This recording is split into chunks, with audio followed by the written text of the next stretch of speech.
talk about this thing that's in my brain. It keeps me from wanting to go on, but I want some gain. Maybe a little fame. Yeah. I'm ready. Oh, yeah. All right. Well, then, everybody, welcome back to the We the Patriots Podcast. I'm your host, Sal Assante, and with me today, I have Herb K. Now, we're going to get into, I'm sure, quite a background, a long story that led us to what I ended up finding in Herb, which is the 1964 plan. Now, 1964 plan tries to take us back, especially for my generation, to a time that we don't even know existed. All right. So, I'm going to be relying on UK, of course, to explain to us what we're missing out on, especially as our generation, and how we never really saw the benefit of that generation, how that faded. So without any further ado, Herb, tell Well, us a little the bit. first thing I would say is that I don't want to. You can't turn the clock back. A game that's already been played has already been played. And the reason I chose the year 1964 was that was the year the Civil Rights Act passed, and Right. America was at the top of its game. And now that discrimination at that time was made illegal, now there's obviously still going to be discrimination, but it's so much less today. I understand that there are people that think we live in a racist culture, but they just never lived during Jim Crow like I did.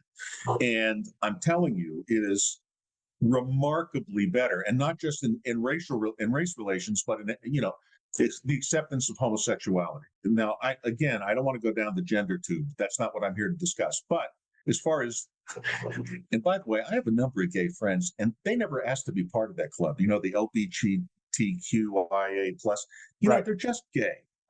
In fact, they kind of my gay friends like, and the lesbian who dog sits for me, they don't want to be in that club. They don't like that whole gender thing. But I digress. Anyway, where was I? Oh, so the Vietnam War, we had not gotten started in the Vietnam War. We've pretty much been at war constantly since Vietnam, and really since World War II, with a short break between Korea and Vietnam. We were at the top of our game economically. We were still on a gold standard. There was still there is gold in Fort Knox, but there was enough to cover the money. Inflation was non-existent. You could live in a nice house with 2 cars and your 2 kids, or 3 or 4, and only the husband had to go to the office. I understand that there's this thought that there's a male patriarchy. That is just, there's so much missing from that discussion. But anyway, I'm not, and I am not, let me be very clear, wanting to put women back in the kitchen. Technology has moved too far for that. There's the things that women used to have to do just they don't have to do it. There's just so many different ways to accomplish it. So that's not what I'm trying to accomplish. I'm trying to restore the time when the words school and shooting were not in the same sentence. Never. No one ever heard of it. No one ever heard of a child snatching. When I was in 1968, which was the year of all the heaviest civil rights unrest, I lived in Pittsburgh, Pennsylvania. And Pittsburgh, it was and is a very diverse city. It's all kinds of different neighborhoods. And one of the things I've always loved about Pittsburgh, and I still love about Pittsburgh, is that it's still a big city with small neighborhoods. So there's still an Italian neighborhood, a Jewish neighborhood, a Black neighborhood, this or that. There's all these neighborhoods. And in those days, there were obviously no internet, no cell phones. And my best friend, Jeff, who lived across the street from me, we lived in a suburb called Mount Lebanon, would ride the streetcar, which is light rail, downtown by ourselves. We would walk over a mile to the neighboring township called Dormont, because that's where the streetcar line ended. So we'd walk from our houses to Dormont alone. That was a couple of miles. We'd jump on the streetcar on a Saturday. And, I had my paper route money. I delivered the Pittsburgh Press. Jeff delivered the Post Gazette. We would go downtown and basically piss away our paper route money. And the only way we had to call home was a dime and a payphone. I know that's very quaint, but there was no. Right. So, in other words, there was no way to call for immediate help, except there were police out on the street walking the beat in those days. And everybody got along. And, I've always been a Pittsburgh Pirates baseball fan, even though they suck, and lately. But when I was a kid, they were great. They had this hitter named Willie Stargell, and he had this chicken place in the Hill District, which is in those days, it was the Harlem of Pittsburgh. It was a poor Black neighborhood. I don't know what it is today. But then it was the poor Black neighborhood. And we used to go up, like Jeff and I, I mean, I'm as white as snow. I mean, I didn't have white hair in those days, but we would go up there. And the whole thing was whenever Willie would hit a home run, they'd give away free fried chicken. So all the kids would go up Okay. and they had televisions in the windows. And we would wait to see if Willie would hit a home run. And if he hit a home run, we'd all get free fried chicken. It was really good fried chicken. And I mean, it never occurred. I was surrounded by Black people, but it just never occurred to us that there was going to be a racial issue. Do you know what I mean? It was just Right. a different time and a different place. And we've kind of thrown out the baby with the bathwater. And that's why the 1964 plan, because I want to restore things to Okay. where they were culturally in 1964, but keep all the good parts, keep all Sure. the all the social progress. You know, keep people. If you want to have a career, by all means, have a career if you're a woman. God knows you should make the same thing. And that's not what I'm not trying to turn the clock back, just to the way we faced the future in the past. We used to be unbridledly optimistic, and now not so much. Okay. So before we dive a little bit deeper into the plan, I want to dive into maybe a little bit about how you arose to the plan. First of all, quick question: were you the one who wrote the white papers, or was that something that you had a group writing? Like, how did that come about? Well, I was in prison, to be perfectly honest. So, you know, how Right. I gained my unique perspective was I've been at the very top and the very bottom. Now, I'm not going I'll make a long story short, just for the record.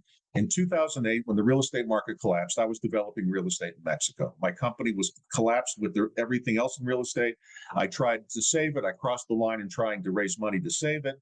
I broke the law. There's no doubt about it. I got exactly what I deserved. So that is how I ended up in prison. I'm not going to get into anything else because the minute I start mitigating or explaining the context or what was going through my mind, that destroys redemption in my mind.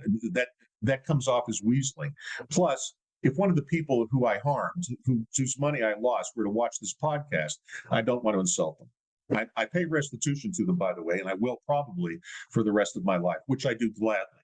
But I'm not going to try to explain the context. I did it. I went there. And if you choose to judge me by the absolute worst thing I've ever done in my life, there's nothing I can do about that. And that's why, you know, I'm not a politician. Either you can love me, you can Right. hate me. But while I was in prison, I got a very unique perspective that people in my position generally don't get. And I wasn't in a federal prison. I was in a state prison, which was much tougher than a federal prison. This was not club fed. And so I was exposed to the racial issues, the gang issues, the drug issues, and I got it. And I spent a little over 4 years in prison. You have a lot of time on your hands. And one of the things I did is I wrote, like, for example, I wrote 12 novels, full length novels, just longhand. In fact, I haven't published them, although one of them is ready to go. It's called well, you can't really see it because I have the virtual background. It's called The Grand Master. It's just a novel. And I wrote a whole bunch of them longhand while I was in prison. And I also wrote the white papers as part of I called it the radical reset. And part of that I left out because it's so radical that it's just not the time or place for it. I have never been one to be stuck in the box, if you know what I mean. Right. And so what I did was I took the relevant chapters out of, and it just came to me as I walked around the track and I observed the environment I was in and the kind of people I was with. And it gave me a very, very, very unique perspective on crime in particular and homelessness, because the state uses the prison as a homeless shelter to a large extent. And the drug Okay. war and the breakdown of the nuclear family, it's all there, right there in prison to see. And because of my age, I became a yard daddy. So a lot of these, yard dad is just a colloquial term for an older guy that all the young guys look up to. And in my case, all the races, and I speak Spanish as well. So both the paisas, which are the foreign nationals, they break down in prison by choice. It's not done by the prison system. There's the woods, which are the white guys. There's the kinfolk, which are the black guys. There's the Chicanos, which are just what you think they are. There are the paisas, which are the Latinos who are not American citizens and mostly Okay. only speak Spanish. And those are the cartel guys, 99 times out of 100. And then, in fact, I never met the exception. And then the chiefs are the Native Americans, and then there's a smattering of the others. And so I got to know all of these gangs and these groups in a very intimate way, and it gave me a very, very unique perspective. And that's where all of this came from. Long answer to a short question. Well, not really, because you covered a couple questions that I would have asked following up. So now, while you're developing this and you're seeing this around, I'm curious. Someone's initial gut reaction would more than likely be, "Why should I trust someone who is a felon to reform prison?" Um, Well, now, it takes a to criminal to me, understand criminals, to be honest. I mean, I want that. Yeah, to me, I want that background knowledge. But if you're talking about reforming prison, so what would be your most targeted offense? And it sounds like it would be something in relation to the drug. well, first of all, as you know, in the white papers, I propose a number of active solutions as well as passive Absolutely. solutions. So some things I want to wind down, some things I want to ramp up, and all of that costs money. And it all rests on one foundation, which is we end the idiotic drug war, where we're spending trillions to absolutely no effect. Okay, so if you look at, for example, and when I say no effect, no effects. I was in two different prison yards when I was in prison for long term. I was in other places for short when I was being processed and things like that. But Mhm. I was in two permanent prison yards during the time. Well, three. But anyway, the first one was Human, and the second one was Kingman. Now, in Kingman, I got very friendly with the cartel guys. And the reason I got friendly with them was A, I'm fluent in Spanish, so I had a very easy time with them. And second, they were the smartest guys in prison and they were interesting to talk to. And third, it was fascinating to learn how the drug business worked, to be perfectly honest. And they kept offering me a job. They wanted me to launder money for them, which I would never do. But I got to know them very intimately. And this isn't the movie characters from the cartels. This is like the real guys. And so they're not two-dimensional. They're three-dimensional and they're complicated. And I began to understand the business model that they run from. And because of that, I gained a very unique perspective. And the drug war in Kingman prison, they were doing $3.5 million a year in drug trafficking in prison. $3.5 million a year. And how the drugs were coming in was by drone over the fence, and then a corrupt corrections officer picked it up. Most of the corrections officers, certainly the senior corrections officers, were being paid off by the cartel. And they would bring the drugs into the prison. They would give it to the paisas who were the cartel guys. They would distribute among the other gangs. Unbelievable. And it's firsthand experience. I never saw heroin in my life till I was in prison. I never saw crack in my life till I was in prison. I never saw meth. I'd heard of all these things, but I saw them all and I saw them used in prison. What I saw in my lifetime was like cocaine. That's what high class. Now, I mean, I tell you, if I did cocaine, I never did it. I used to smoke a lot of weed. I still smoke weed occasionally. I'll tell you that right now. I live in a legal state. I enjoy it. I don't drink do because I. I can't stand the taste of. I can't stand the taste of alcohol. I had a gift from Really? God. I've never. Yeah, I'm not on the wagon. I was never off it because I just can't stand the taste of. I just can't stand it. I don't like it. The thing that I can't stand with alcohol is the fact that if you're gonna have some marijuana and you can smoke it and wake up the next day and feel completely like yourself, whereas if you have one drink too many, or sometimes even just that one drink, and it's the wrong drink, and you wake up and you don't feel right. I've never had that with marijuana, No, and it's I exactly just the can't same make thing that with me. comparison. I find it incredibly pleasant. Plus, when I write, Right, I like to be slightly high. It opens me up creatively. At least I think so. right. My son, Well, they say my so does youngest son, alcohol, but if you don't react well to it, then so. my youngest son is a professional artist. He's an animator in Los Angeles. That's what he does, and he's a successful animator. You've probably seen a lot of his stuff, but you wouldn't realize it. But anyway, but in other words, he's creative, and he works in a creative space all the time. And I'll tell you, what he does is microdose psychedelics. But in Really? microdose, which and Yeah, I've heard I of that. tried it. Well, it's legal here still. I Okay, tried it. Um, it didn't do a thing for me. I don't get it. really? Um, I Yeah, I I mean, probably would I've never tripped push myself to that. So, yeah, I've tripped acid. I have to tell you, it's very enjoyable. I won't lie. that one I I could haven't never. done it. I haven't done it in many years, but I could never. it it, it depends what your demons are, man. Like Sure. I know this sounds strange for a guy that went to prison, but I really don't have demons, and because I don't have demons, I always have a very pleasant experience with them. Do you know what I Right. mean? But then on the other hand, I'm a veteran. I go to the VA for my health care, and I know a lot of PTSD veterans who are getting amazing results with the Microdosing, retreat. I heard there was a lot of that. Yeah, Well, actually, they're taking them all the way, and they trip. Oh, really? They do it in a very, very controlled environment with a professional with them who guides them through the experience, and they're getting Gotcha. remarkable improvement in PTSD. But my brother veterans, who obviously I feel for, I'm a Vietnam era veteran, but I never went to Vietnam. I was a Russian linguist and wrote submarines, so I was nowhere near Vietnam. But I'm of that era, so I know a lot of those guys. Gotcha. So now you're starting to write in this plan. Was it complete by the time that you left prison, or were you refining it and trying to make action on it afterward? Well, I've refined it a couple of times afterward. I mean, I wrote the whole thing in a book called A Radical Reset, and I actually have Okay.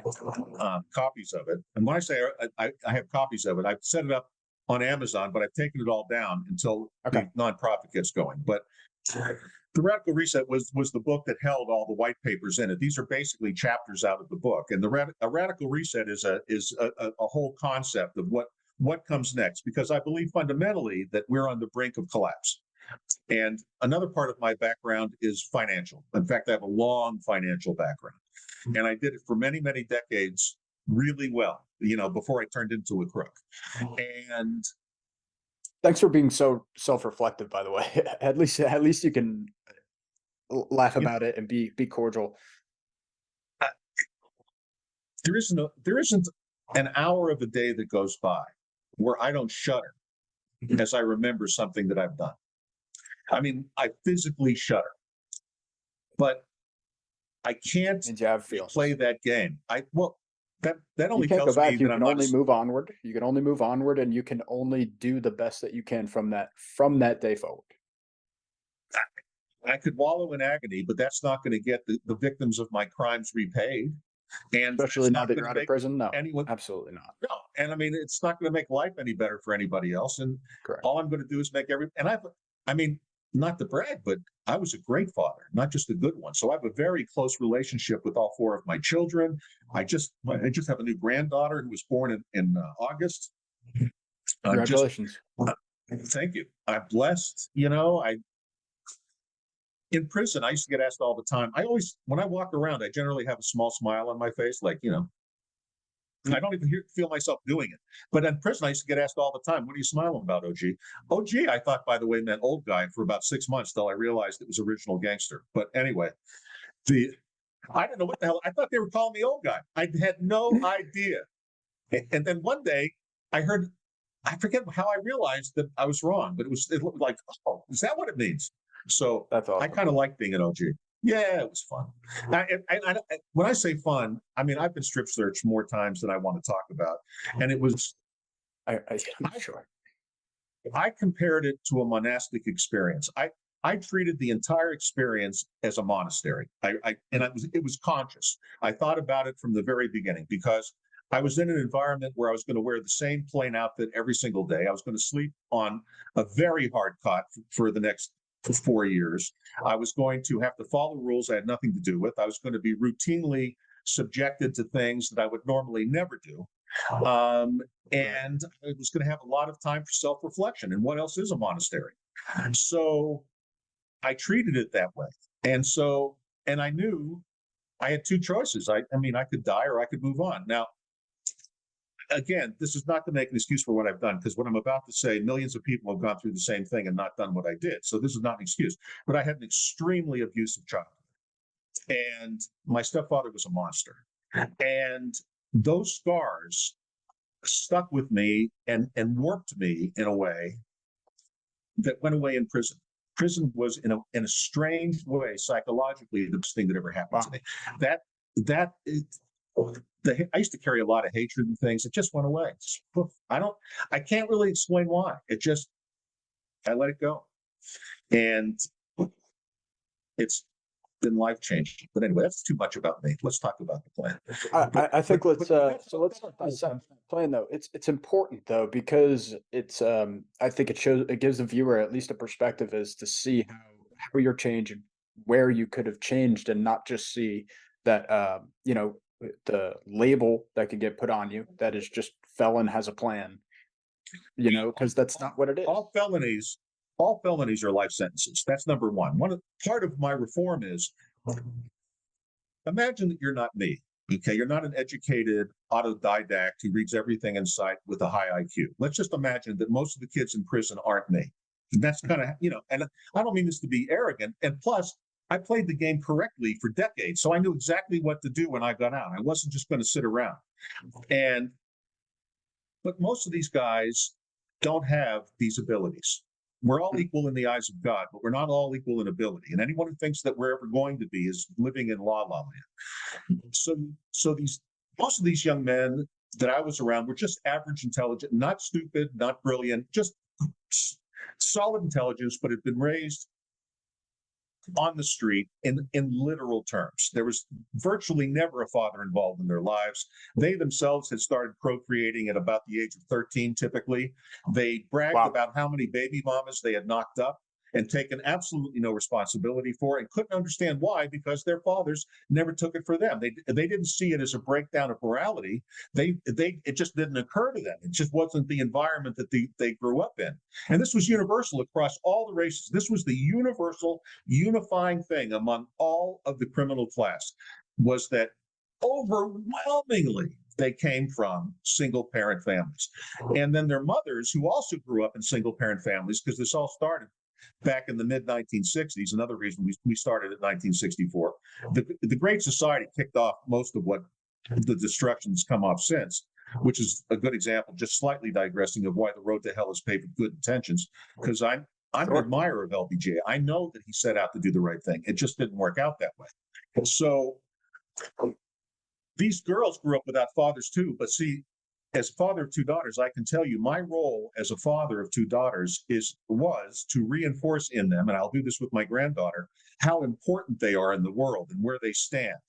And a good father does that. He goes, for example, I told my son, who just had the new baby, I said, just remember what I always told you. There's no such thing as quality time. There's only quantity. You have to show up. Showing up is 99% of parenting. Just showing up, not being too busy, not getting too wrapped up in your work. You have to have a priority about that if you really want to have a really good relationship with your kids when they're adults.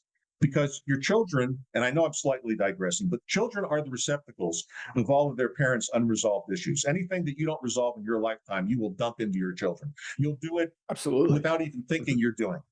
So I think it's important though, because I think you were correct me if I'm wrong, you were divorced from your first wife.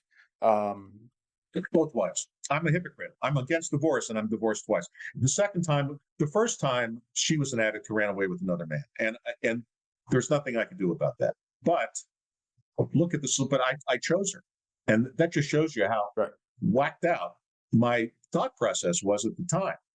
And then, God rest her soul, she died of an overdose. God rest her soul later. And I hold no animosity towards her. She's the mother of my two oldest children. But my second wife, I got it right. And I managed to completely screw that up. And, good decisions come from experience, but experience can only come from bad decisions. It's the only way that none of us learn anything from success. That's why, as an entrepreneur, it never bothered me if I did something and failed, typically, until I didn't. Because it just was part of the game. Don't play the game if you can't take the punches. I know that's a mixed metaphor. But anyway. So these kids in prison never had a chance, and they were raised. So the girls, let's get to with the girls, that they seek male approval constantly, and that reflects through sex, because that's what their mothers did. And so they basically will sleep with anybody, and having babies, they expect to have babies. They don't use birth control at all, and even though it's free, you can walk down to Planned Parenthood anywhere and get it. It wouldn't occur to them. And they have the babies, which then starts their welfare payments, and the more babies they have, the more they get, and it's a cycle. And then once you get trapped in that cycle, you lose all hope. And then if you get a criminal record on top of that, male or female, it's a life sentence, because now you will never be anything more than a shit shoveler for the rest of your life, at most. So given that choice, they're going to choose the life they've come from 999 times out of 1,000. That's why the recidivism rate is so high in prison. And we do it so badly. And both sides of the political spectrum are so wrong that's why I wrote the 1964 plan, because it's getting to the point where you're not safe. And Well, if you're it's not a left safe, or right issue. It's not a left or right no, it's issue. not. It's really not. Your home, wherever your home is, then the government's real purpose, if you look at it, throughout history, is to do one thing: protect its population. Period. End of story. Everything else is a side note. Well, our government, in all of its forms, is not protecting the population. And even though figures lie and liars figure, you can play with statistics and say overall crime is just slightly gone up over the last few years. It's the nature of the crimes. They've gotten wildly more violent. And it's just going to get worse. And now the crime rate has started zooming again. And that will never stop, because that's the one part of the population that has a lot of babies. So where people like you and I, and you're young in your life, will probably maybe have 2 kids, but probably on the average family has 1.4 now, if you average it all out. We're below replacement. Right. We're below replacement of the decent people in the population. But the other part, anybody that doesn't know replacement, you actually need to be at 2.1. Reason you need to be at 2.1 is because you're always expecting at least some percentage of women that can't have babies, right? So you need every woman. Infant mortality or whatever it might be. God Absolutely. forbid. You need to have 2.1, and we're nearing. We're nowhere getting near to half. We're getting to half almost. That's a scary statistic. Well, getting away from crime just for a minute, we're also an incredibly lucky country, because we live next door to a country with the healthiest demographics in the world, and that's Mexico. They also have an incredibly healthy, incredibly good workforce. Many global corporations are relocating to Mexico, and the reason they're locating to Mexico is Mexican labor is twice as productive and half as expensive as Chinese labor. Plus, oh my goodness, it has. Then someone's taking advantage there, huh? No, see, that's contextual. No, Okay. and people. The problem with Americans who the right term is to make fun of, who don't understand foreign culture and foreign governments at all, is that we don't understand the context of it. So, for example, all of these EVs require an awful lot of cobalt. And most of the cobalt in the world comes from the Congo. And in the Congo, there are children out there mining it by hands. They're literally in these muddy cobalt open pit mines, searching. I mean, you can go on YouTube. There's plenty of videos of this, pulling out cobalt. And there are a lot of people who, oh my God, child labor. But what you don't understand is that's all there is. The alternative is not to go back to school and learn and then graduate from high school and then go to university. This is not an option in the Congo.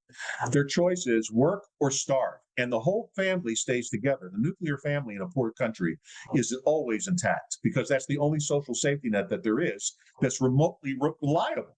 And so the whole family pulls. If the kids weren't working, the family would starve. So I'm not saying child labor is a good thing, but I'm saying that over time, wages rise. When my family first came to Arizona, which was in 1970, let's say 72, might have been 73. My family's business was importing produce out of Mexico. Nogales, Arizona is the largest crossing point in the world of fresh produce between 2 countries.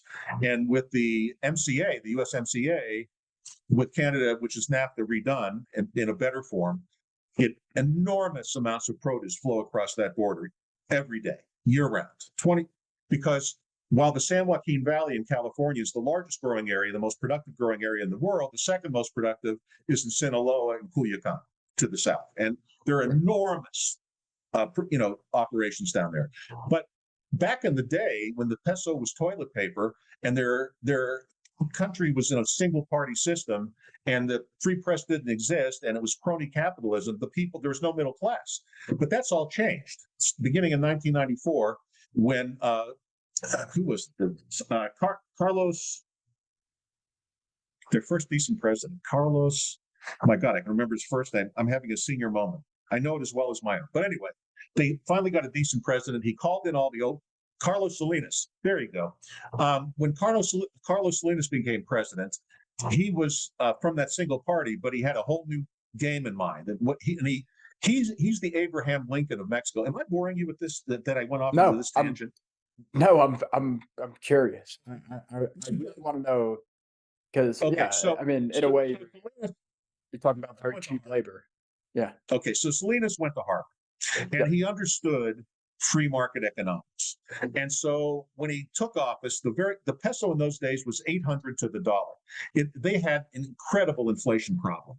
And so all the wealthy Mexicans were expatriating their money. So if you went to Nogales, for example, there were big, beautiful banks in this little shitty town on the border because all the wealthy Mexicans would take their money over the line. It was all in Arizona.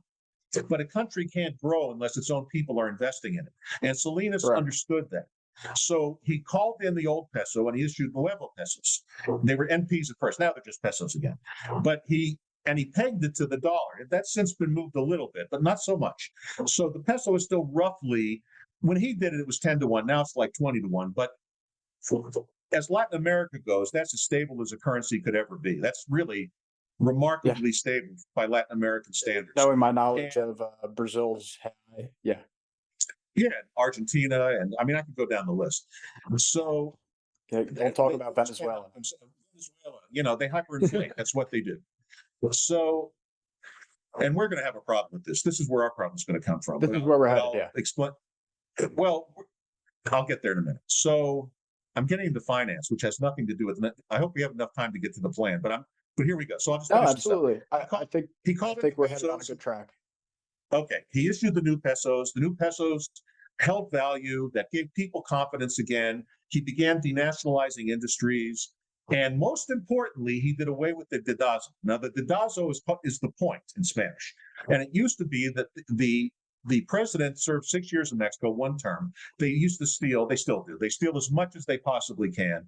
And then in those days, the PRI, the revolution, the Institutional Revolutionary Party, but it's Spanish letters, Partido Revolucionario Institucional. Anyway, he would point and pick a successor.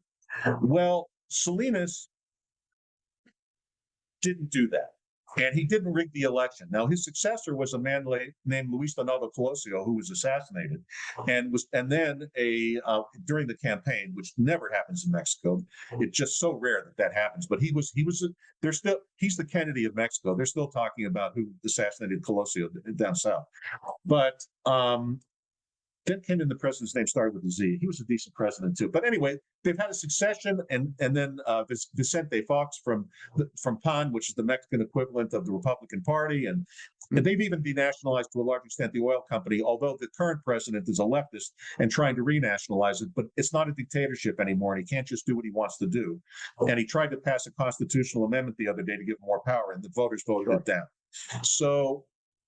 How is that relating to the lower labor in Mexico itself? Then they have a middle class now because they have people got faith in institutions. They have a middle class, and then American employers. NAFTA was the greatest gift in the world to everybody because it opened Mexico up to American technology and know-how, and it opened us up to a huge market that we needed.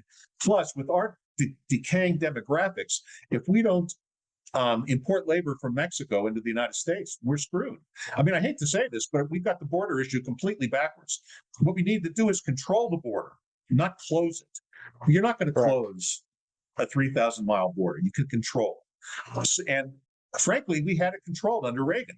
We had a good what kind of workers used to call them? Guest worker program. We had a really good guest worker program. It worked great, and for some reason, we stopped doing it.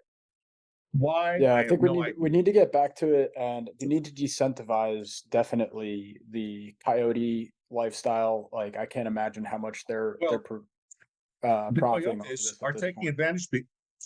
And I'm telling you right now, you can build a wall along the whole border. That's not the way most of the people come in. They're mostly coming in through tunnels. Most of the drugs and most of the people crossing into the border are coming in through tunnels that are dug by the cartels. So the cartels have families of tunnelers that live on the other side of the border. And they're like West Virginia coal miners. These are generations of family that grow up to do one thing and one thing only, which is build tunnels under the border. Now, these tunnels, there are thousands of them, are located within cities because it's much easier to hide a tree in the forest than out in the middle of the desert. So, there are movies where the tunnel entrance is in the middle of the desert, but that's not the way it really is. They really go in the basement of a house on the Mexican side and come out in the basement of a house on the American side. And they use the tunnel twice. And then they abandon the tunnel for months, for even years, because they assume that the people that went through the tunnel, at least one of them is going to rat it out. So they only use it twice. Then they abandon it and they build others. And they have an inventory of tunnels and a rotation of tunnels. And Right. you could build that wall to be 3,000 feet high. You're not going to stop it. In fact, I can tell you for a fact, firsthand, the cartel guys laugh about it. They think the wall's a great idea because it distracts so much from manpower and resources that aren't chasing them. Right. Right. So, anyway, I could go on and on. Where were we? Where do you want to go now? No, that's where it comes into the plan. So how do we decentivize that? And I think really the solution has to be, how do we get on a plan to get our families back together, have them having more kids? And why would you want to even have kids when the world is heading in the direction that it is? I hope that your plan starts turning that around. Well, that you even feel that way and that your generation feels that way, and you're the generation. What are you, like 30 something, 30-ish? I wish. I'm about 20. I'm going to turn 24 soon. No, you were, but I was trying to give you, the benefit of being a little greater. Okay, so you're younger than my youngest daughter. My youngest daughter's 29. Okay, and she's getting married in March. But you're of that generation. You're a Gen Z, and Gen Z is the unhappiest generation ever. And there are lots of studies that confirm this. Yale University, that women especially are incredibly unhappy. And so basically all of this rearranging of society that we've done has accomplished nothing but to make everybody miserable, right? I mean, that's really what it's done. And that's why you even asked that question. When I was a kid, and I hate to sound like an old boomer, because I blame our generation for what's going on with you kids. It was my generation that let it get away from us, frankly, because we didn't raise our kids by and large the way we were raised. And there was a reason for the structures in a society. It's as if we were walking across a field, and every time we came to a fence, we would kick it over. But we would never ask the three questions that have to be asked before you kick over any fence, which is who put it up, why did they put it up, and is it to protect us or keep out the bad things? And we never even asked those questions. So as we kick down one barrier after another to decency, and we slid into decadence, which is where we're going. Okay, we're there. Okay. What a surprise. It's spiraling out of control. What a surprise. We're tribalizing. Well, we've destroyed everything. So let's start with the nuclear family. And so in the beginning, I'm just going to leave it at this. The drugs need to be legalized. I just want to leave say one more thing. And when I say legalized, I mean legalized, not decriminalized, which is replacing one useless bureaucracy with another. Just get it through your head, okay, in the real world, that first of all, most people can use any drug safely. I know that no one ever talks about that without getting addicted. Only about 10% of people are alcoholics that drink. Only about 10% of people that use any drug get wrapped up in it. Because I've never tried heroin, but if opium were legal, I'd try it once just to see what the big thing. I wouldn't inject it. I'd smoke it, because I have a thing about needles, but I would try it because I'm not addictive. I have no addictions. I'm not addicted to anything. I never have been. When I was in the Navy, I smoked because everyone else was. Then I got out and I stopped smoking. And how did I stop? I just stopped. Most people are not addictive. I mean, we have to grow up. Stop infantilizing the population. Okay, that's number one. Number two, the people that are there are a lot of functional addicts. Okay, and when I say functional addicts, we all know functional alcoholics. We all know functional. And probably a lot of the people watching this podcast are functional alcoholics, whether they admit it to them or not. But that's okay. Possible. I'm not judging. I grew up in an Irish Catholic neighborhood most of the time, and basically every set of parents were functional alcoholics. The drinking started early. And Yeah. we would leave in our neighborhood. You left your back door unlocked and open so neighbors could walk in and they go into your refrigerator and get it. It was much different in those days. There was much more neighborhood feeling, Right. but they Now, were all but alcoholics. so the only worry they for me went is to work and they raised their kids and they were good people. They just drank a lot. so the only thing that worries me is, do you have a limit? Because of course, like legalization of opiates to a degree, like are you saying legalize fentanyl? Are Yeah. you also saying legalize like something like PCP? Because that would be a good Yes. example of something where you're gonna have to Don't believe heavily don't believe right? the propaganda. First of all, no one's doing PCP anymore. That it Oh, doesn't work. I All I this totally agree, but I'm saying drugs of PCP that nature, or stuff that can make someone, stop. This is how don't live other people's lives. The point I was about to make is really simple. For that part of the population that becomes a wrecked addict, no matter what the drug is, Well, their goal is to be not fair, longevity. I'm just gonna let you know this. To be fair, I have a family member who overdosed and passed away from heroin, and Me too. obviously Me too. dealing Me with too. her the repercussions of her family and the fallout, and it's Would did it's making brutal. heroin So illegal? would it I have have solved to. that? I Would it have no. solved that? I don't agree at all. What solves her problem? I'm not sure anything solves her problem. That's why I hope that your plan Well, that's what I'm saying. What I'm saying kind of is, opens look, that up. we're treating a health problem as a criminal problem.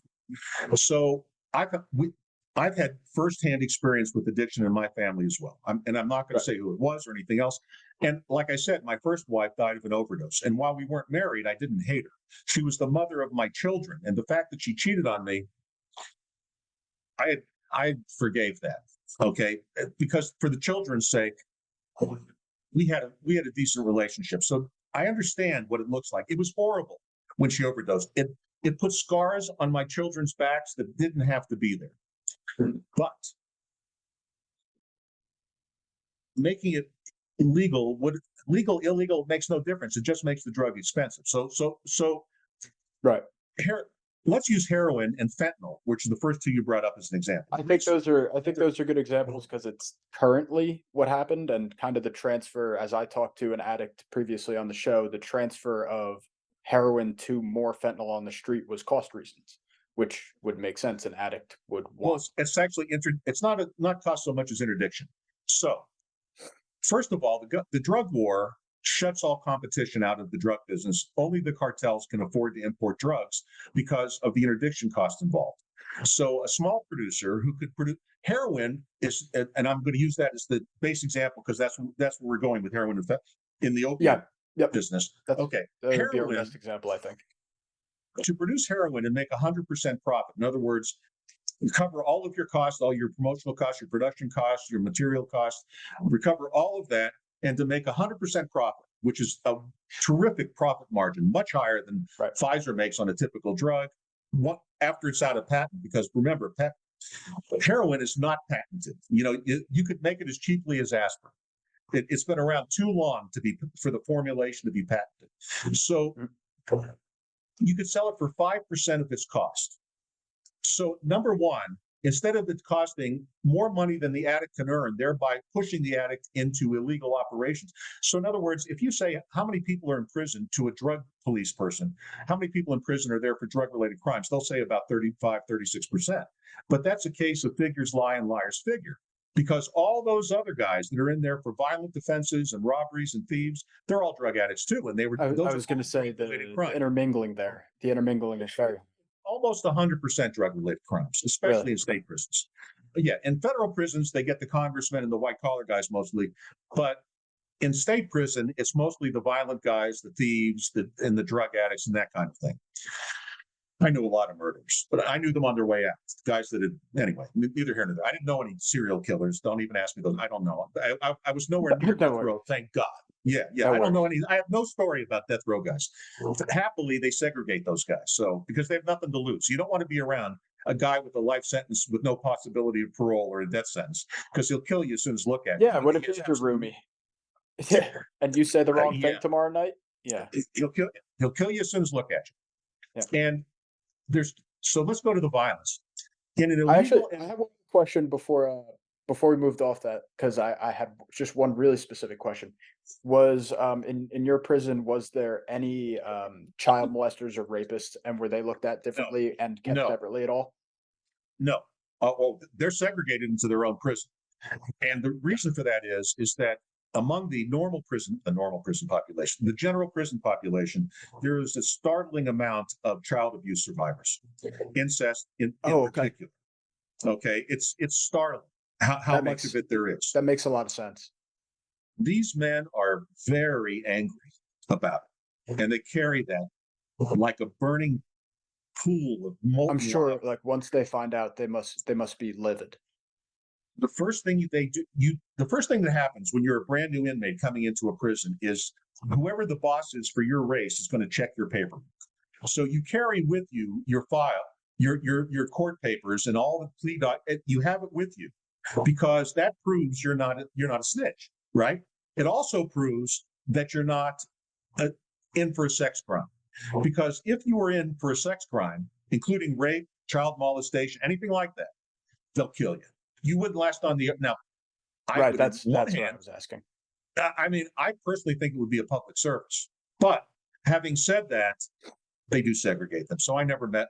Now, interestingly, just as a side note, that thing about rape in prison, that's movie stuff. That doesn't really happen. I'm sure consensual. Let me just say, if you want to have homosexual sex in prison, it is not a big trick to have. And no one has to force anybody to do it. There are plenty of gay guys, and what's really interesting is how tolerated it is among the general population. No one cares. Really? And Okay. they really don't care, not at all. I'll tell you a quick, kind of amusing story. But when I was in Kingman, the prettiest girl in prison was a guy.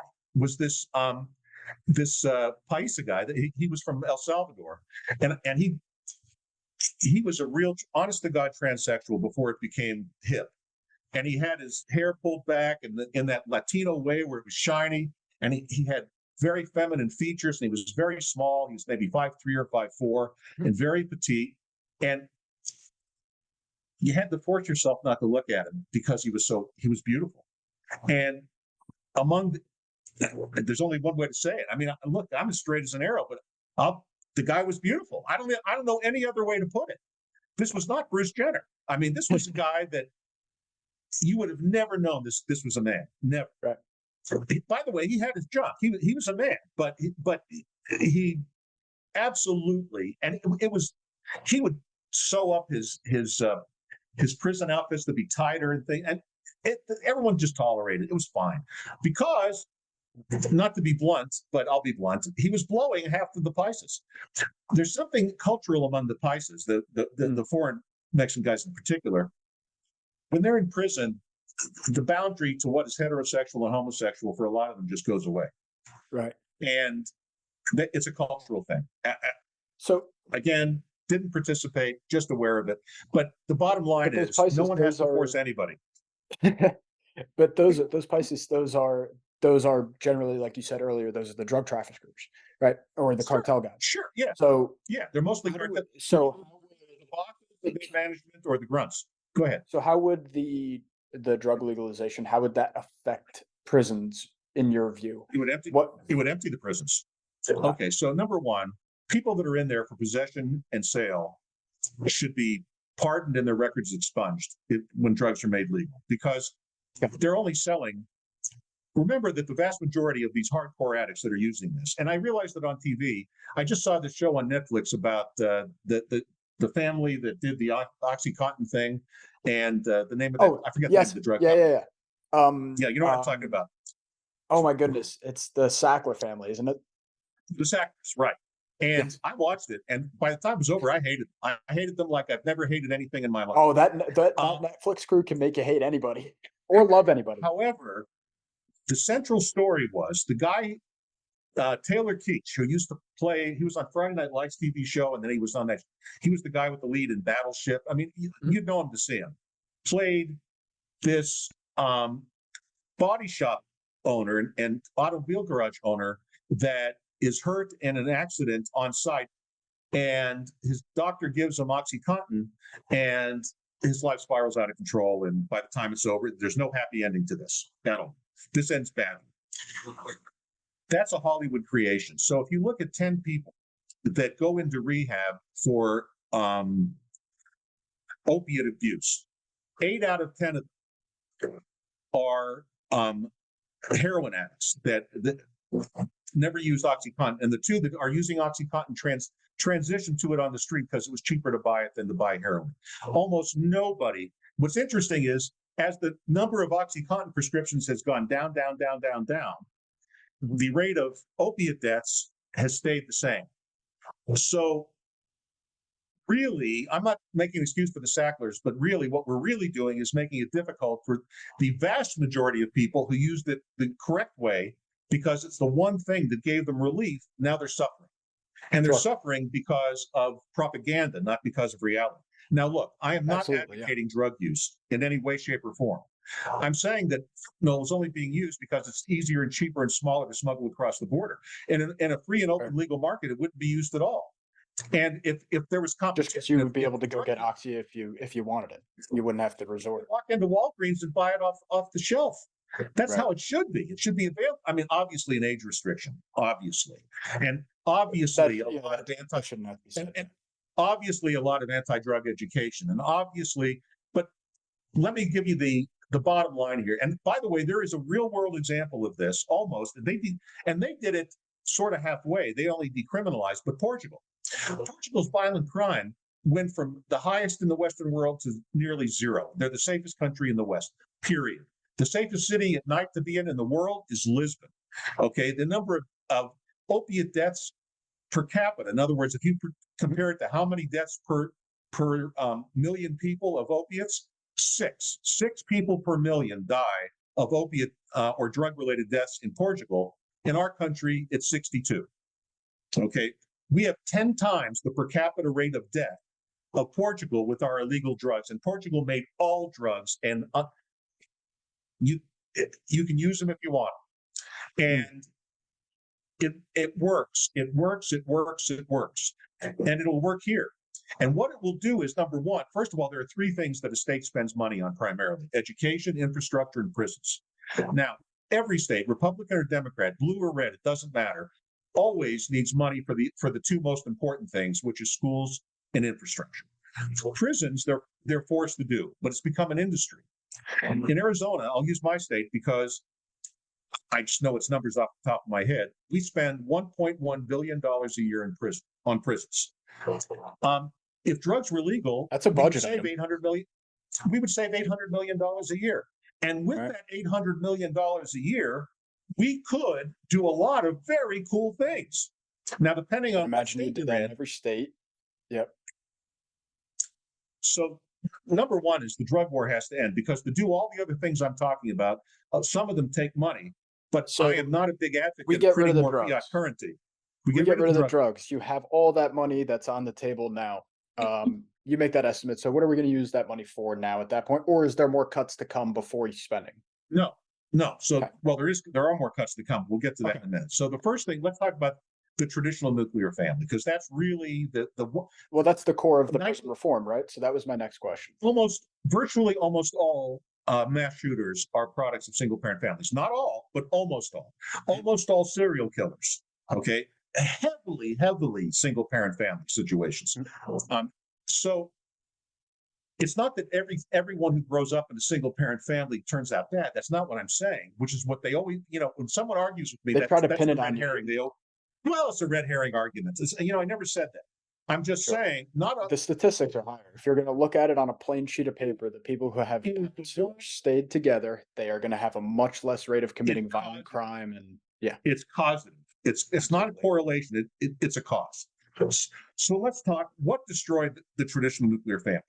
And 3 things did. Let's start with the first thing that we can do something about. It won't cost money, and that's no-fault divorce. Right. The first no-fault divorce law was passed in 1967 by Ronald Reagan in California. All the other states followed. Reagan, by the way, said later that it was the greatest mistake of his life. Really? Because taking away, when you get married and have a child, now I'm being very clear, have a child. If you get married and you don't have a child, everything I'm saying doesn't apply. There's no harm, no foul. You want to get a divorce, because you're not Shouldn't have got hurting married in anybody the but first place. yourself. That's another story. But if you're getting married to have children, okay, once you conceive that child, and then I should say, her coming from a Catholic perspective, I Catholic and I practice, so that's where that's coming from. okay, when you conceive that child, at that moment, it's not about you anymore. It's about the Correct. child. Okay, so making making marriage into another long-term relationship, which is what no-fault divorce has done, has not been productive. It's made divorce expected. People, and all that's done is make women miserable. This was all done in the name of feminism, but it was just stupid because of the realities of culture and life. But anyway, I don't want to go down the feminist path right No, now. it's okay. We can get in. The best way I think to clear this because it can get ugly quickly is, so no fault divorce is basically the fact that either party can bring up the fact that they're unhappy and they can bring up their own reasons and they can basically attain a divorce. What would be solution? You had to go to court and litigate it like anything else. Okay, so you had to go to court and litigate it. Would that be the solution? Yeah, well, there's an easy solution. Get the government out of the marriage business. Why is the government involved in licensing your marriage? Okay, marriage should be sanctioned either by your church, if you're religious, or synagogue, I'm Jewish, or temple or mosque or whatever it is you go to. And what if you're non-practicing? If you're secular, then it's a legal contract you draw up with an attorney.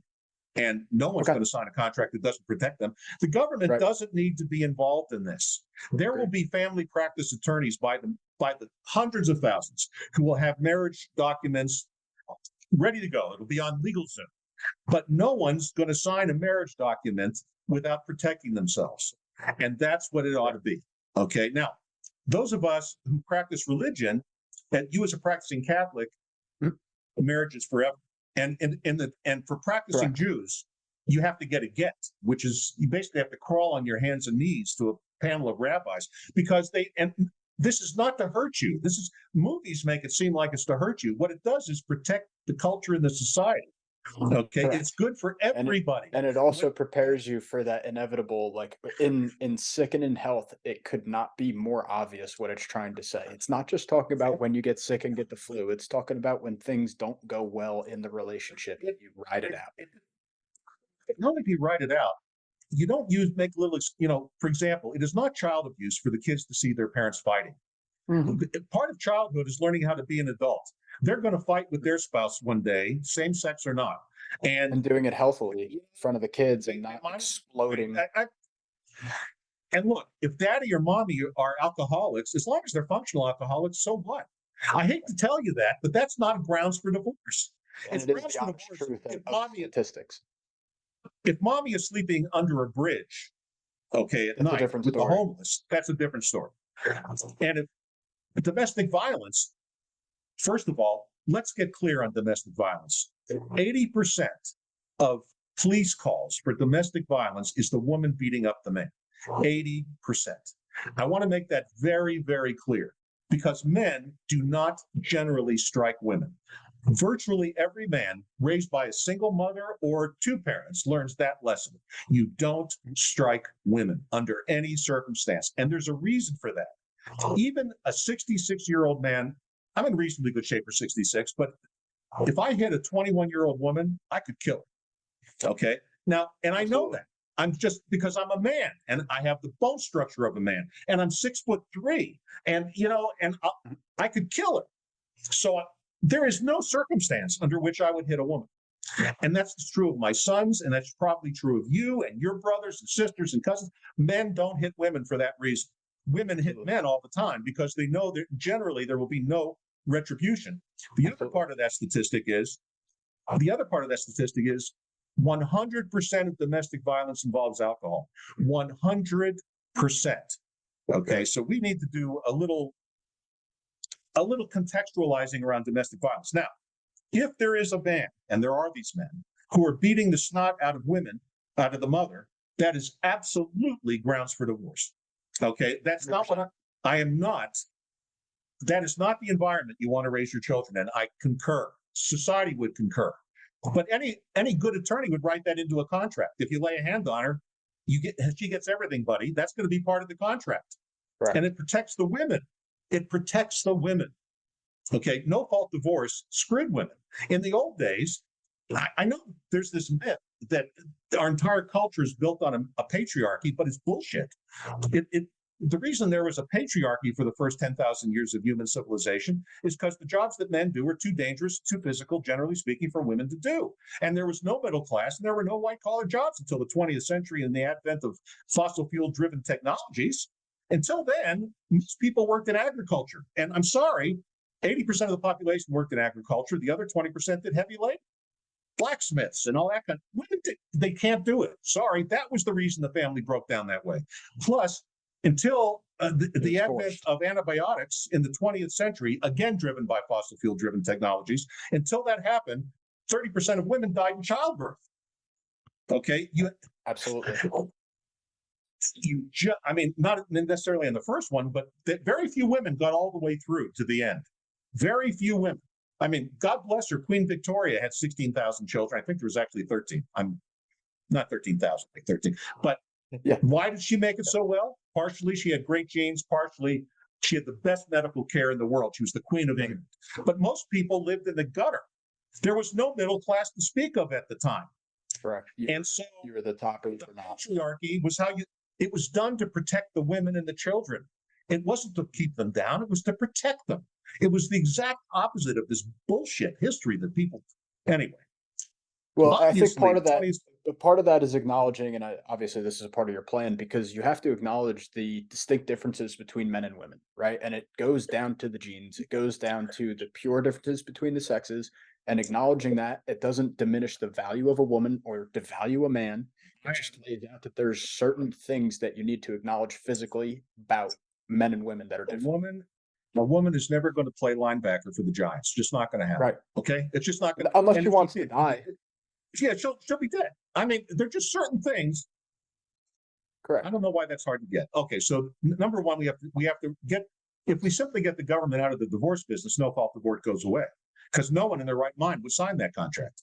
You'd have to be and crazy. That means that you're going to have to make some more considerations into it. So then, and then I assume part of your plan as well is promoting religious, because you need to promote that. You need to promote that all family values, the communities and family values. We need to re-promote that in our country.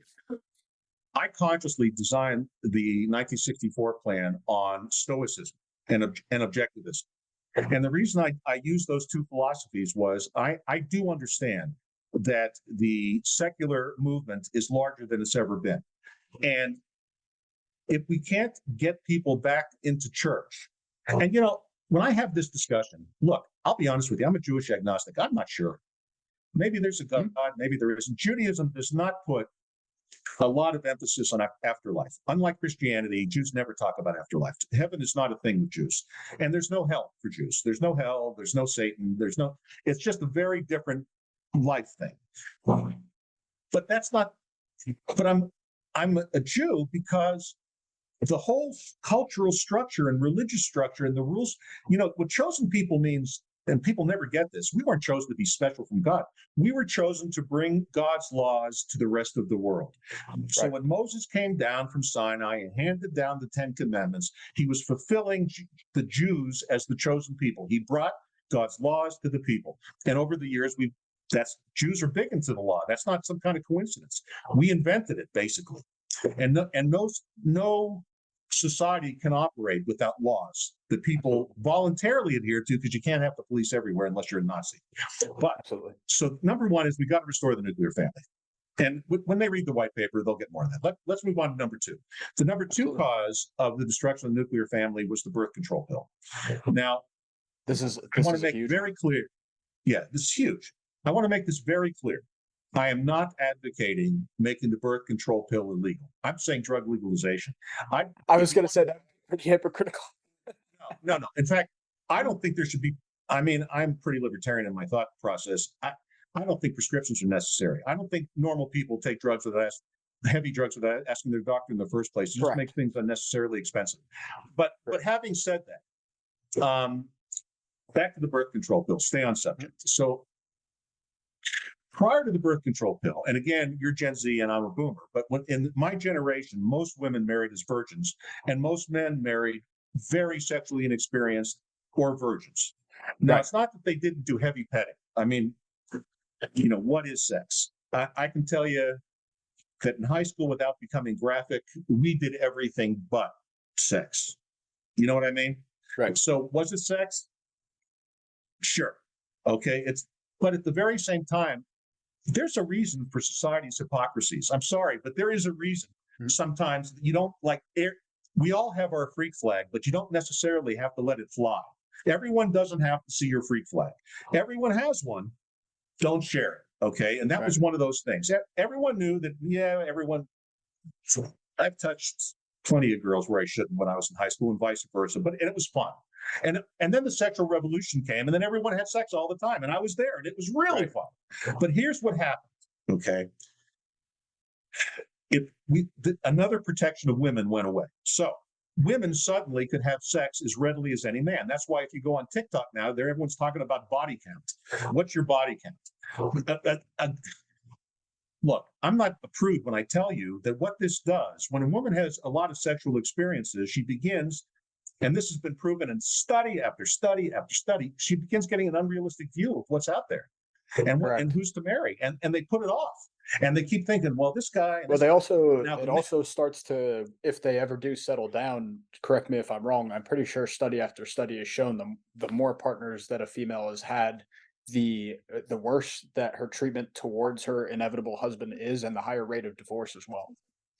That's right. And you didn't even change the set. You're right on line. What it does is it introduces comparison into something where there was never comparison. So when two inexperienced people got together and they were going to be married the rest of their lives, because as quaint as it sounds, that's how it was until the 1960s. And you knew you were committed. Sex was like pizza. It's good. It's good. If you never had a Brooklyn pizza, you wouldn't know. If all you had was Casey's Pizza in Iowa, which is a pretty good pizza, by the way, but it isn't Brooklyn pizza, but it'll be okay because it's what you have, right? Yep. And anyone who's been in a long-term relationship and a marriage knows that, all that lust is God's way of getting you together with a girl, and then love develops after you're married. There's no such thing as love at first sight. That's another societal bullshit story from movies. It's lust. And it's the reason that we have that is because what nature wants you to do is get married as early as humanly possible and reproduce, because it's the healthiest for you. Putting off your if you're a woman, putting off having a baby to your 30-year-old is a very bad idea, because the drop in fertility is precipitous. And, a lot of women suddenly, I saw it in my daughter-in-law. Okay. I saw her baby clock go off. It was amazing. She was the last person on earth who thought she wanted children. Now she can't have them fast enough. Okay. There's something that takes place. And if you don't have a mate, and here's what happens. All the good men get taken. They do. There's still plenty of women who are smart and get it. And they marry those men in college, and they marry those men in high school. And the divorce rate is high because there are a lot of existing marriages that break up. But of the new people coming in, most people stay married. The divorce rate is not 50%. It looks like it is because it's figures lie and liars figure again. I don't want to get into statistics, which ought to be taught. You have repeat divorces. You have a lot of Most people stay married. So most of the good men, virtually all the good men, are taken right away. The only way they're going to be available at 30 they got married early, and they're starting to have a family.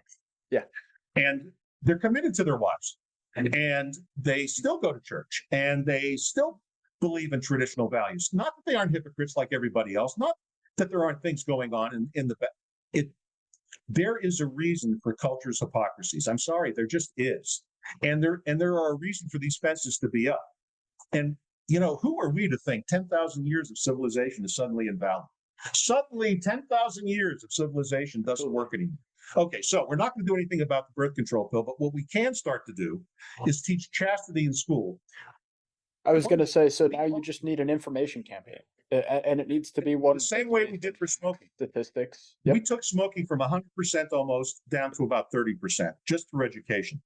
We took littering from everybody when I was a kid, threw crap out the window, to nobody does it. You would be appalled. Yeah, the percentage is amazing. Yeah, most people would go and pick it up. And I hate to tell you, I can remember the moment there was literally a moment when that happened. And it was the most effective television ad I've ever seen back in the day when there were only 4 networks and it ran on all of them. And it was an Indian chief who stood by a highway and a bag full of McDonald's and crap landed at his feet, on his moccasins. And he looks up, he's a very powerful and imposing looking guy, and just a tear runs out of his eye. And it just affected everybody. I'll never forget it. It was like a cultural phenomenon. There's no reason why we can't do that with chastity as well, obviously. And, as I said in the white paper, I'd let Madison Avenue do it. The government basically is going to screw up anything it touches. But I'd bring in the best minds in advertising and promotion, and I'd tell them, how do we market correctly to that generation? Yeah, absolutely. To the younger generations. Yeah. Yeah. I mean, you can't let it means nothing to anybody older than 25. You're targeting the younger generation with hopefully well-meaning things. Guys my age should not even be making the laws regarding that, let alone be involved in the education. Correct. Okay. We just don't connect. Correct. Okay. So that's how we handle the birth control issue. So step 1 is get the government out of the marriage business, and that'll get rid of no-fault divorce. Step 2 is educate on chastity. Now we're going to get to step 3. And step 3 is we have to end welfare as we know it. Now, welfare, I want to be very clear. Is a massive suck on our economy. Yeah. That's not even the half. The other half of it is it's destroyed.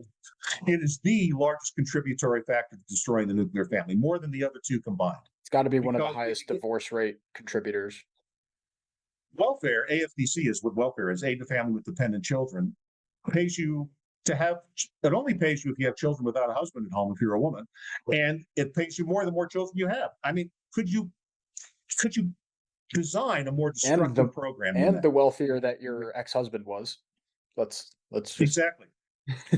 But there's no ex-husband. These people let me tell you what lifestyle is down in the criminal class. They're born into a family where their mother's collecting welfare. The mother is either a drug addict. Oh, that's true. That's true. I thought we were talking about divorced women. I apologize. No. I'm talking about crime now. I'm back on crime. So all of these women who had all of these babies without husbands, that's what they download into their children. Poverty used to be something that you fell into, and then the family pulled together and you worked your way out of.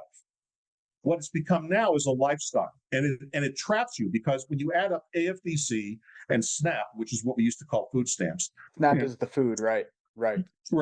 And the rent support and Medicaid in its various forms, state to state. You add that all together, for a family, a mother with 3 children out of wedlock will get about $47,000 a year in welfare benefits and various Why would she ever go to benefits. Work? Because you get out of those benefit brackets as soon as you pass, $30,000 of income a year?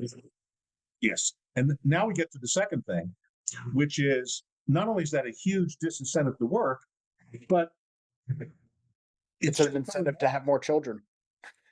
That's all they do. And they just breed and breed and breed and breed and breed. And then they sell drugs because they want to have a little extra spending money, but they can't earn it legally because that would cost them welfare benefits. So if you live in the ghetto or the urban area, call it what you want, everyone's selling drugs, man. It's no big deal. You sell some drugs and you make some money on the side. And whatever you got to do to get prison. Maybe you going to prison is just another thing. It's like, I'm going to prison. It's amazing what a lifestyle. But that needs a culture change. It needs a culture change. We'll get to that. Okay, so what I think we should do is, instead of saying let's end the welfare state, which would cause rioting, I'm saying let's devolve it to states. I was going to say it's got to go to the states. Individual budgets. Well, I've persuaded a lot of progressives this way, and here's the argument I make. I always ask them, tell me, what is the most successful welfare state in the world? What country does welfare better than anybody else? And depending on which, they'll name a Scandinavian country: Sweden, Norway, Denmark. Okay. And all 3 of them do a really good job with welfare. They do. I concede they do a good job with welfare. Now, they are not socialist countries. In fact, on the free market meter, Sweden is number 6, and we're like 80 right now. We're just above Bangladesh. We have regulated, I'm not kidding, we have regulated ourselves into, anyone who thinks they live in a capitalist economy doesn't understand capitalism. I'm just saying. Okay, we live in a mercantilist economy, but that's another discussion for another day. So actually, it's going to become a big discussion in about 30 seconds when the whole economy collapsed. But anyway, a state can't print money. That's number one. Number one is states can't print money. That makes them much less dangerous because what we're doing now is so amazingly immoral. We're printing up enormous amounts of money and creating debt, public debt, north of 32 trillion and climbing, that we're never going to pay off in our lifetimes. We're putting current benefits on future generations that'll get nothing for it. So, for example, when Eisenhower built the interstate highway system, he borrowed a lot of money to do it, and future generations paid those bonds back, but everyone benefits from the interstate highway system. He built it really to keep America's nuclear arsenal on the move all the time. That's why it was really built. But it has the secondary benefit is it changed the culture of the United States and made us a mobile country. And everyone benefits from that. And that's a good example of good government spending. Stupid government spending is borrowing from the future to pay the present when there's no possible way that the future is going to benefit from the present. We're doing that with everything, including Social Security. So let's talk about welfare. I don't want to talk about Social Security because that's not my thing here, and my fellow seniors will rip my guts out. So, because no one wants to hear the truth. And let's just talk about it as welfare. Let's just talk about it as welfare. It's totally fine. It's old age welfare. That's all it was. It's old age welfare disguised as a pension program. That's all it ever was. And really briefly, when Franklin Roosevelt set the retirement age to 65, it's because the average life expectancy in those days was 63. And he himself died at 63, by the way, which means he never would have collected. He wouldn't even collected a dime. No, not a dime. But you're expecting a very few amount of people to reach that age where they're so they're incompatible with the workforce at the moment. They need to collect the check. And there were 159 active workers for every person on Social Security. You wouldn't have dedicated lawyers that are set for this to gain people the most money possible. 2 to 1 today. 2 to 1. 159 to 1 to 2 to 1. We can't. This is unsustainable. We're just printing money. This is ridiculous. Anyway, let's talk about the welfare state and ending crime and putting our culture back. The rest of it will fall. If we can repair the descent into, I don't know, sodomy. I mean, that there are things being talked about publicly that if you would have told me 10 years ago that we are going to be talking about things like gender assignment of prepubescent kids, and if you would have said that to me in 2013, I'd have said you were out of your mind. Are you crazy? Sure. I mean, this is just a circling the drain of decades. Well, how about the world events that are going on, right? So you have wars going on all over the world again. Like we thought we were away from that. Well, we've been at war since World War II. I'm making a joke. I knew war was going to go on for the rest of my life, but some people are naive in my generation. And we also don't believe in holding any sort of border as well. We believe in open borders, which I think is a problem. And I think you acknowledged that earlier. We don't want to open the border, but we definitely want to control. No, but we need to make sure that we know who we're getting through and get them through when they can be good for us. If you made me dictator for a week, I could fix the border. I mean, I could like that. But like everybody, a lot of people, the thing about a plan, like when you read the 1964 plan, I tell everybody all the time, there are parts of it you're going to hate, absolutely hate. Something you wrote a lot of words, yeah. Right. It's a plan, not propaganda. Okay. So there's a difference between a plan and propaganda. You don't have to agree with all of it, but you have to take a step back. I based it on the 4 pillars of Stoicism and an objective reality. Okay. So wisdom, courage, justice, and moderation are you that was the foundation on which Judeo-Christian thought was built. Okay. So frankly, that's where we need to be. But when we ignore these values, it's at our peril. Okay. So we send welfare back to the states. Number one, because states can't print money, so they can't borrow money in the future to pay for the present. That's number one. And they can't cause inflation, and they can't wreck their economy doing it. That's number one. Number two, we're 50 little countries. The reason that let's use Sweden as an example of a successful welfare state, and I'm going to use them because they're the largest Scandinavian country. They're the biggest one. They have 10 million people. In other words, there are more people in the greater New York City area than there are in the entire country of Sweden. Absolutely. Okay. Now, New York City itself is basically a country in its economy, and so is Los Angeles. The other thing that Sweden has that New York City doesn't have is Sweden is racially homogeneous. It's racially and culturally homogeneous. Everybody's white. Everybody's a Lutheran. Now, I understand there's going to be a few rim outliers. It's not 100%, No, I but mean, it is damn it's near. damn, Yes, damn go near. look at the Everybody's statistics. white, Absolutely. and everybody is a Lutheran. As goes Okay. for each of the nations that you mentioned earlier as well. Right. The homogeneous rate is because they're the biggest one. and they're Okay. far, yeah. Yep. And here's what Bernie Sanders never tells the truth about. The rich don't pay for it in Sweden. The middle class does, because that's where the money is. What people don't Right. understand is The if you took numbers. all 600, there are 600 roughly American billionaires. If we took all of their assets, all of them, their houses, their money, their cars, we took it all away to pay for this, we would be paying about 6 months of the interest on the existing national debt. And then we'd have massive unemployment, a depression like you wouldn't believe. And it would be the end. I mean, it's You just have all the drivers of economy now on the street. Yeah. the vast majority of these people are creators. And even if Right. when you have $1 billion, even if you inherit $1 billion, you create jobs every time you buy shit and do shit. And you got to understand, anyway, the money is in the middle class. That's where the money is. So in Sweden, the bottom tax bracket without deductions is 56%. Okay, Right. Which so is not far away if you live in New Jersey or you live away in California. Not far of what we're paying. It's just what we're getting back. You're paying, but over 50% of our country today pays no income tax whatsoever, federal or state, no matter what state they live in. Right. Because In of the Sweden, where there's the country is as big as a state, there's no getting out of it state to state. You're going to pay 56%, and you're not going to get any of it back. And that's the base. And well, that's not necessarily true. You get it as social services, right? So that's where the socialism comes from. Yes. You also, by the way, in Sweden have a 25% VAT.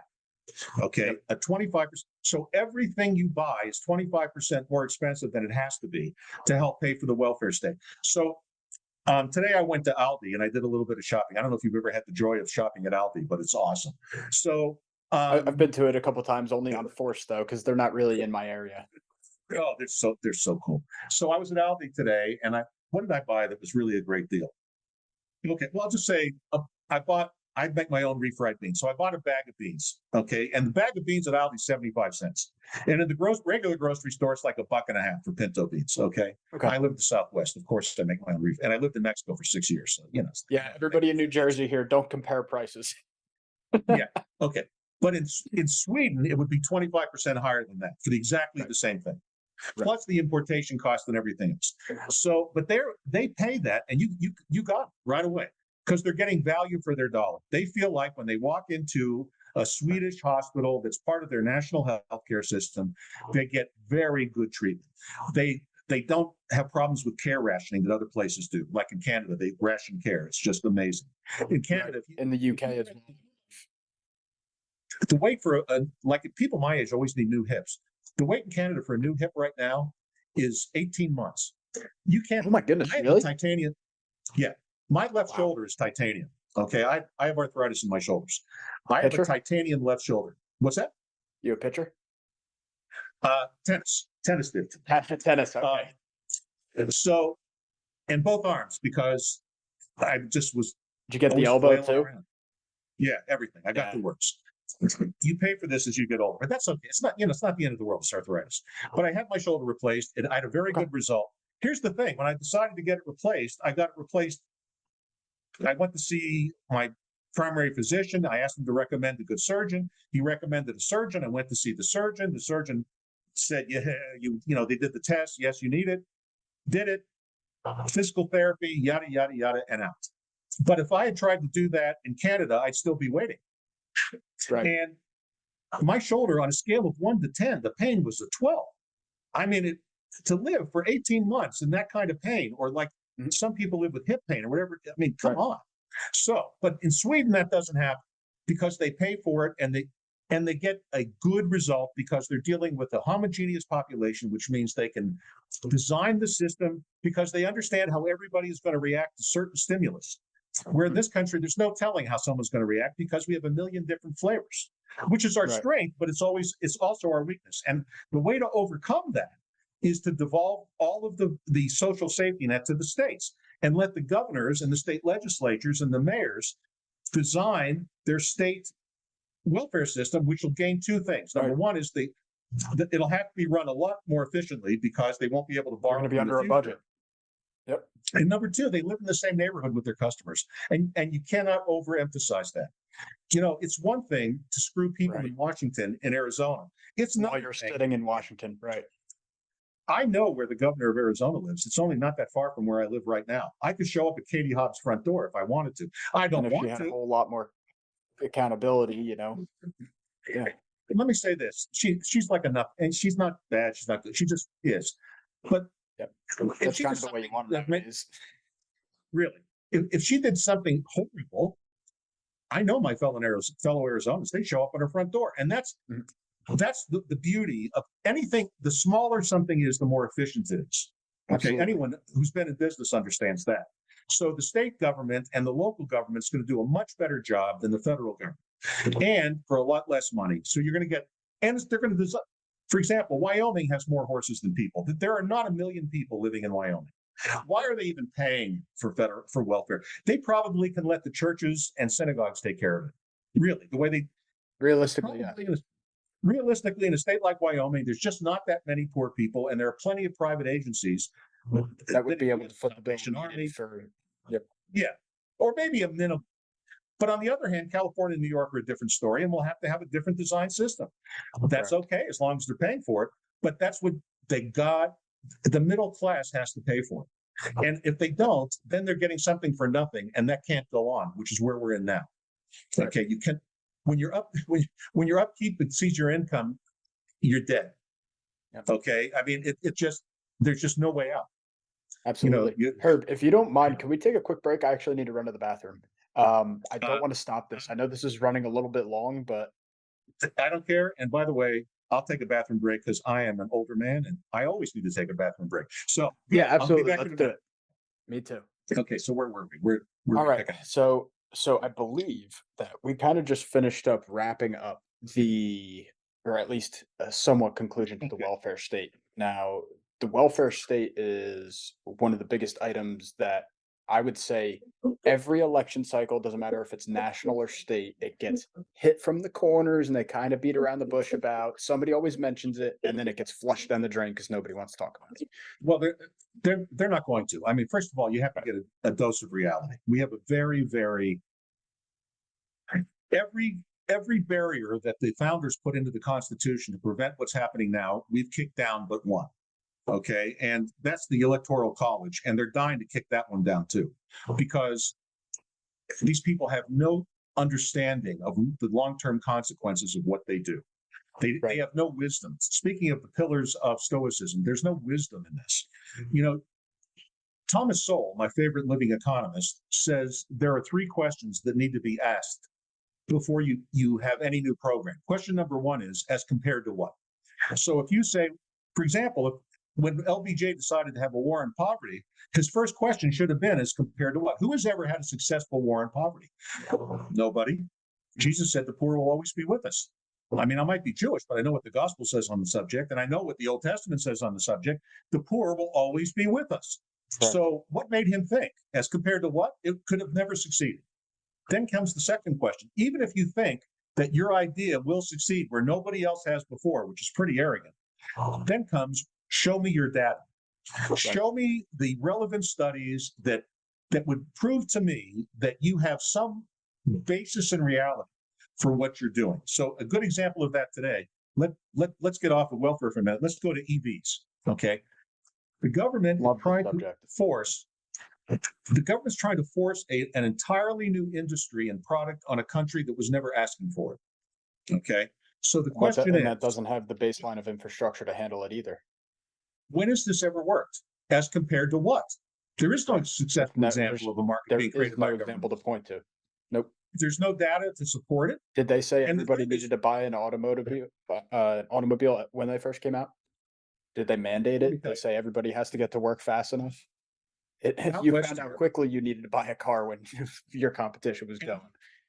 You live in a very congested part of the country, because I've lived in that part of the country where towns are right next to each other, and you go, yeah, back in Pittsburgh, yeah, of course. Yeah, but I live in a part of the country now where I can drive for hours and hours without coming to a town. The West is all like that. Absolutely. It's very wide open. Electric vehicles here make absolutely no sense. Correct. And even, And why would you say that? well, I can first of only all, wonder. okay, I'm going to drop an F-bomb, but it gets pretty fucking hot here in the summer. I'm just going to throw this out. Yep. Okay, it gets pretty fucking hot.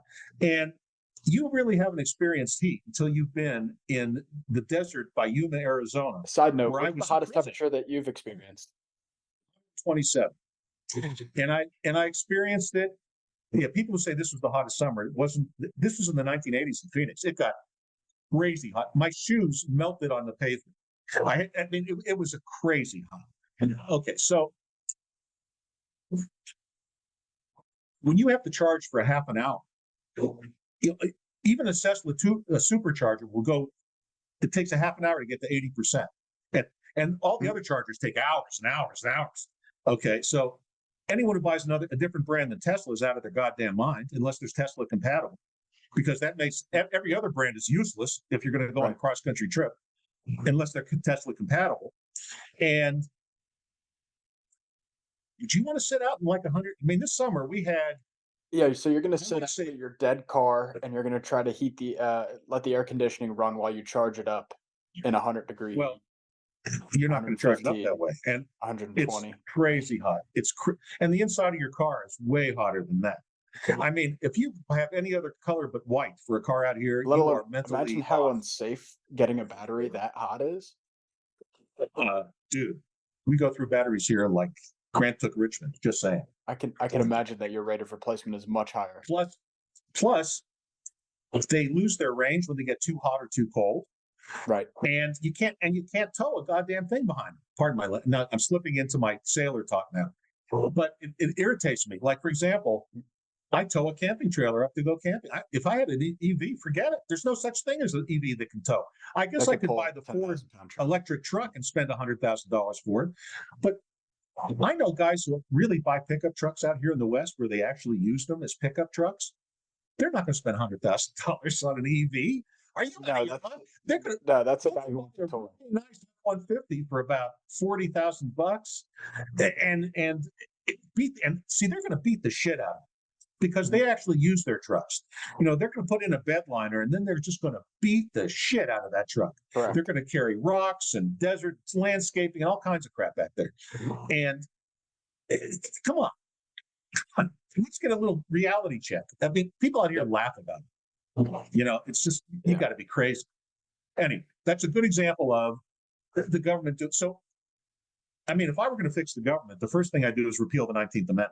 Okay, that's the first thing I do, which is universal voting. That's a big mistake. I agree. I think that's a huge mistake as well. Not having an educated voting population that you're sure is educated on what needs to be, urgently taken care of. You cannot let parasites vote for how much they take.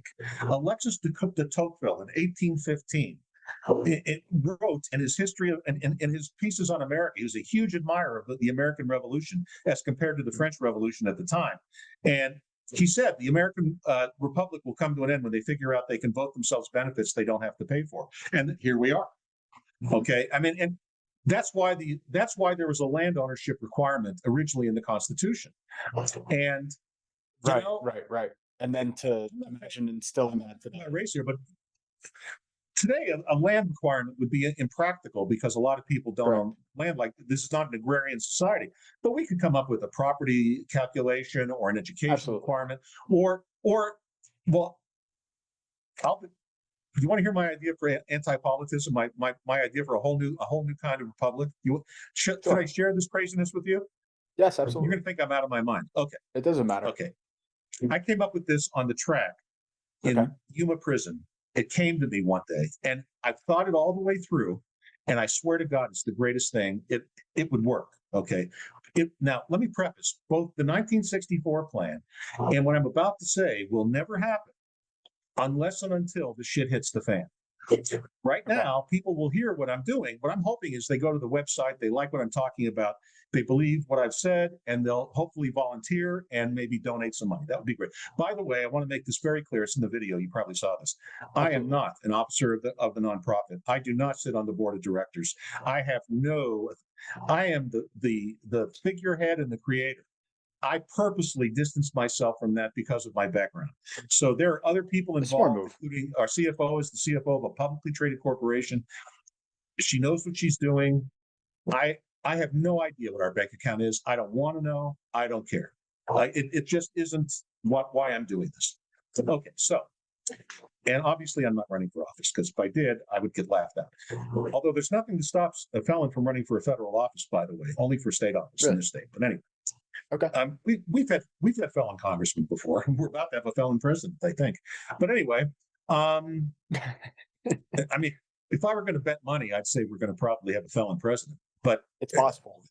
It's possible. Well, yeah, but in politics, a week is an eternity. Who knows? It's not worth trying to read the tea leaves here, in my opinion.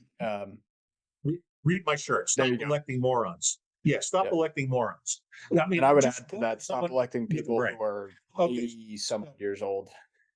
Here's anti-politism. It's democracy by law. It's a republic, not a democracy. First of all, you have to understand we're not a democracy. We're a republic. We have representative government. You can't have a country this size and have a direct democracy. It would be impossible to have all 340 million Americans voting on every issue. That's insane. So we're a republic. Okay, that's what a republic is. So how do we have a republic in the modern age and not do exactly what we're doing, which is spend ourselves over the cliff, which is what's going to happen and why this might be a viable alternative. And this is how it came to me, because the end is coming. So, and by the way, just one last digression on that, it's unavoidable. There's nothing that could be done now to stop. It's the wheels are in motion. Just the interest payments alone. Yeah. Just the interest payments alone are. It'll take very little to throw slightly digressing. I know I'm a big digressor. I can't help myself. But the biggest mistake Joe Biden's made as president was breaking a promise that was made in 1948 that we've kept all this time until now, which we promised in 1948 in Bretton Woods, New Hampshire, that we would, if the world would use the dollar as its reserve currency, we would never weaponize the dollar. That was an explicit promise made by the United States government. And every single president and Congress since then, Democrat and Republican, have honored that promise until that idiot, senile moron that we have in the White House decided to shut the Russians out of SWIFT, which is the international movement of money. That was weaponizing the dollar. And it is not some kind of coincidence that you're hearing more and more talk about people wanting to trade in alternative currencies. And when did that occur? When did the Russian cut out of SWIFT? Yeah. As soon as they invaded Ukraine. He did it within a week. He didn't think it through. This was a classic example of not thinking. But that makes sense, because that's when you started hearing BRICS nations coming up with their alternative currencies from every angle. Nobody trusts us anymore. Once we broke that, I wouldn't. Well, I mean, Americans believe a lot of myths, like we've never defaulted on our debt. Yes, we have. We've defaulted 3 times before. I mean, I don't want to go into it, but we've done 3 national defaults in our history.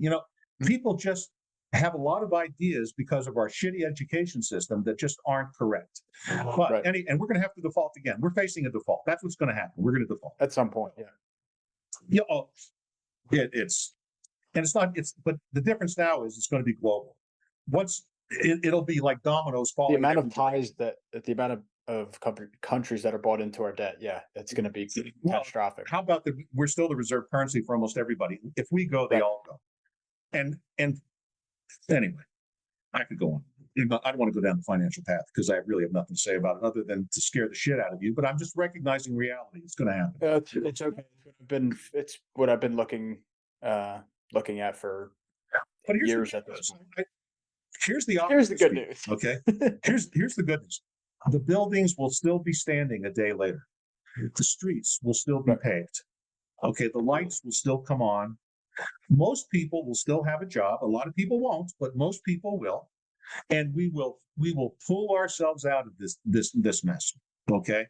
If we don't descend into complete tribalism, which is what's happening today. And that's why I'm dwelling on the culture and not so much the finances. But let me discuss anti-politism. Well, the culture has to affect the economics downstream. If you don't fix the underlying problem, then we're just going to root back inevitably when we vote in those people who were it's like, never taught.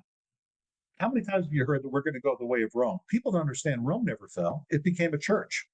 See, what people don't understand is the Catholic Church is Rome. That's what it is. The Pope is the Pontifex Maximus. The nuns are Vestal Virgins. Now, I understand there's a whole different religious element, but Rome did not fall. It became a church. Western Rome became the Catholic Church. Eastern Rome became the Eastern Orthodox Church. They evolved into churches. We're not going to be that lucky. We're not going to evolve into a church. We're going to circle the drain and go down hard. Okay, like Weimar Germany. So let's be clear. Rome never fell.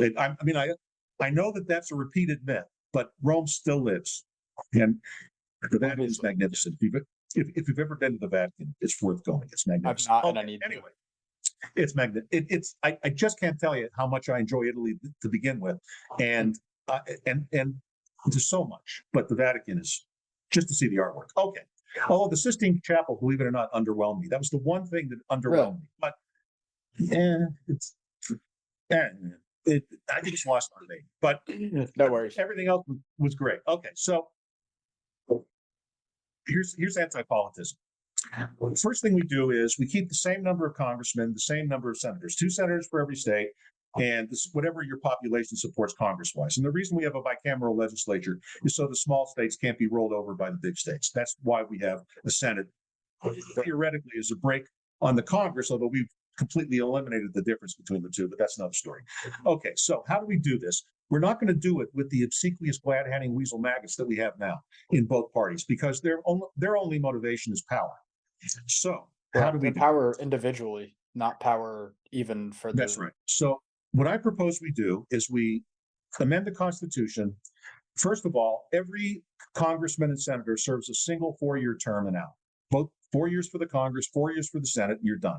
No reelection. Especially because the meshing of the two, that they're pretty much the same. When the founders didn't term limit congressmen and senators, is because nobody lived that long. Remember that at the time of the founders, if you lived to be 45, you were a really old guy.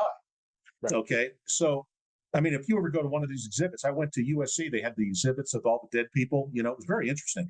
But everybody from that period of time was 40-something, laying in their coffins. This one was 41, 50, 44. And the number one cause of death was, are you ready for this? I love this. Here's a little trivia. The number one cause of death, tooth abscess. Tooth abscess. Killed more people than anything else. Yeah, because it would get poisoned, and then it would. Now, I was going to say sepsis. Did it lead to sepsis? Sepsis, and then they were dead. And they had no idea they didn't even know what bacteria was. So, anyway, where was it? Oh, so we divide the country up the same, but instead of these gerrymandered, odd-shaped, like we have a district here in Arizona that starts in Phoenix, goes down I-10, hits Tucson, then turns west and runs down I-8 all the way out to Yuma, because that's where all the that's Raul Grijalva's congressional district. It was gerrymandered for him, so he'll never lose it. I mean, Raul. I know Raul Grijalva. He's okay, but I mean, he's like every other politician. But he has a gerrymandered district so that he can't lose. There's a district in Scottsdale here that is like 4 city blocks. It's what's his name? Schweikert's district. Can't lose. It's 100% Republican. Can't lose. There are no Democrats living in the heart. You could go across the country map and you can pick out, probably 90 to 95% of districts are gerrymandered in this way. We're going to do away with all this gerrymandering crap. Every state cuts itself up into equal geometric, basically rectangles, however many the state can accommodate with the borders and so on and so forth. Just evenly drawn. Square mileage, like try to do just based on population, square mileage, and try to keep it about the same. No population, just square mileage. Just square mileage. Just by square mileage. Okay. If there's only 10,000 people in one district and 1 million in the other, that's the way it goes. Okay. Now, stay with me. Within that district, we do a census. We do but the census is to discover the screens for who can be in the lottery to serve, because we're going to change Congress and the executive branch from being a career to a duty. And you're going to get drafted into it as opposed to selected. So let me explain. So from the people that live in any district, we want all the college graduates, bachelor's degree or better. We want all the entrepreneurs who have started a company with 10 or more employees that's lasted more than 5 years. There are tons and tons of people who didn't go to college but started businesses. I know lots of them who are brilliant. And the reason I say 5 years is if a business is going to fail, it's going to fail in the first 5 years. And I say 10 or more employees because if you've met a payroll, you understand what it is to raise taxes. Absolutely. So, I don't want, mom and dad's Amway business in the garage doesn't count. You got to have, and there's nothing wrong with an Amway.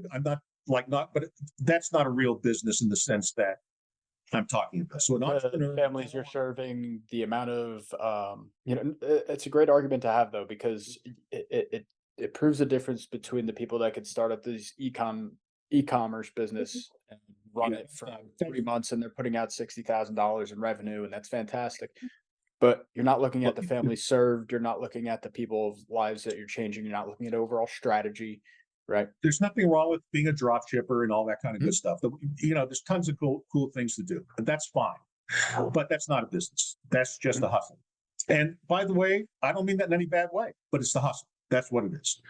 And so, it increasingly is becoming less and less profitable, and it'll transform into something else, and so on and so forth. Right. So Now, when you're talking about a business, you're thinking like, so for example, my family business is a landscaping business, grew up since 1965, and it's carried up now to 30 plus employees. And it's been in business longer than 5 years. So regardless of whether whoever's running it now went to college or not, they're eligible.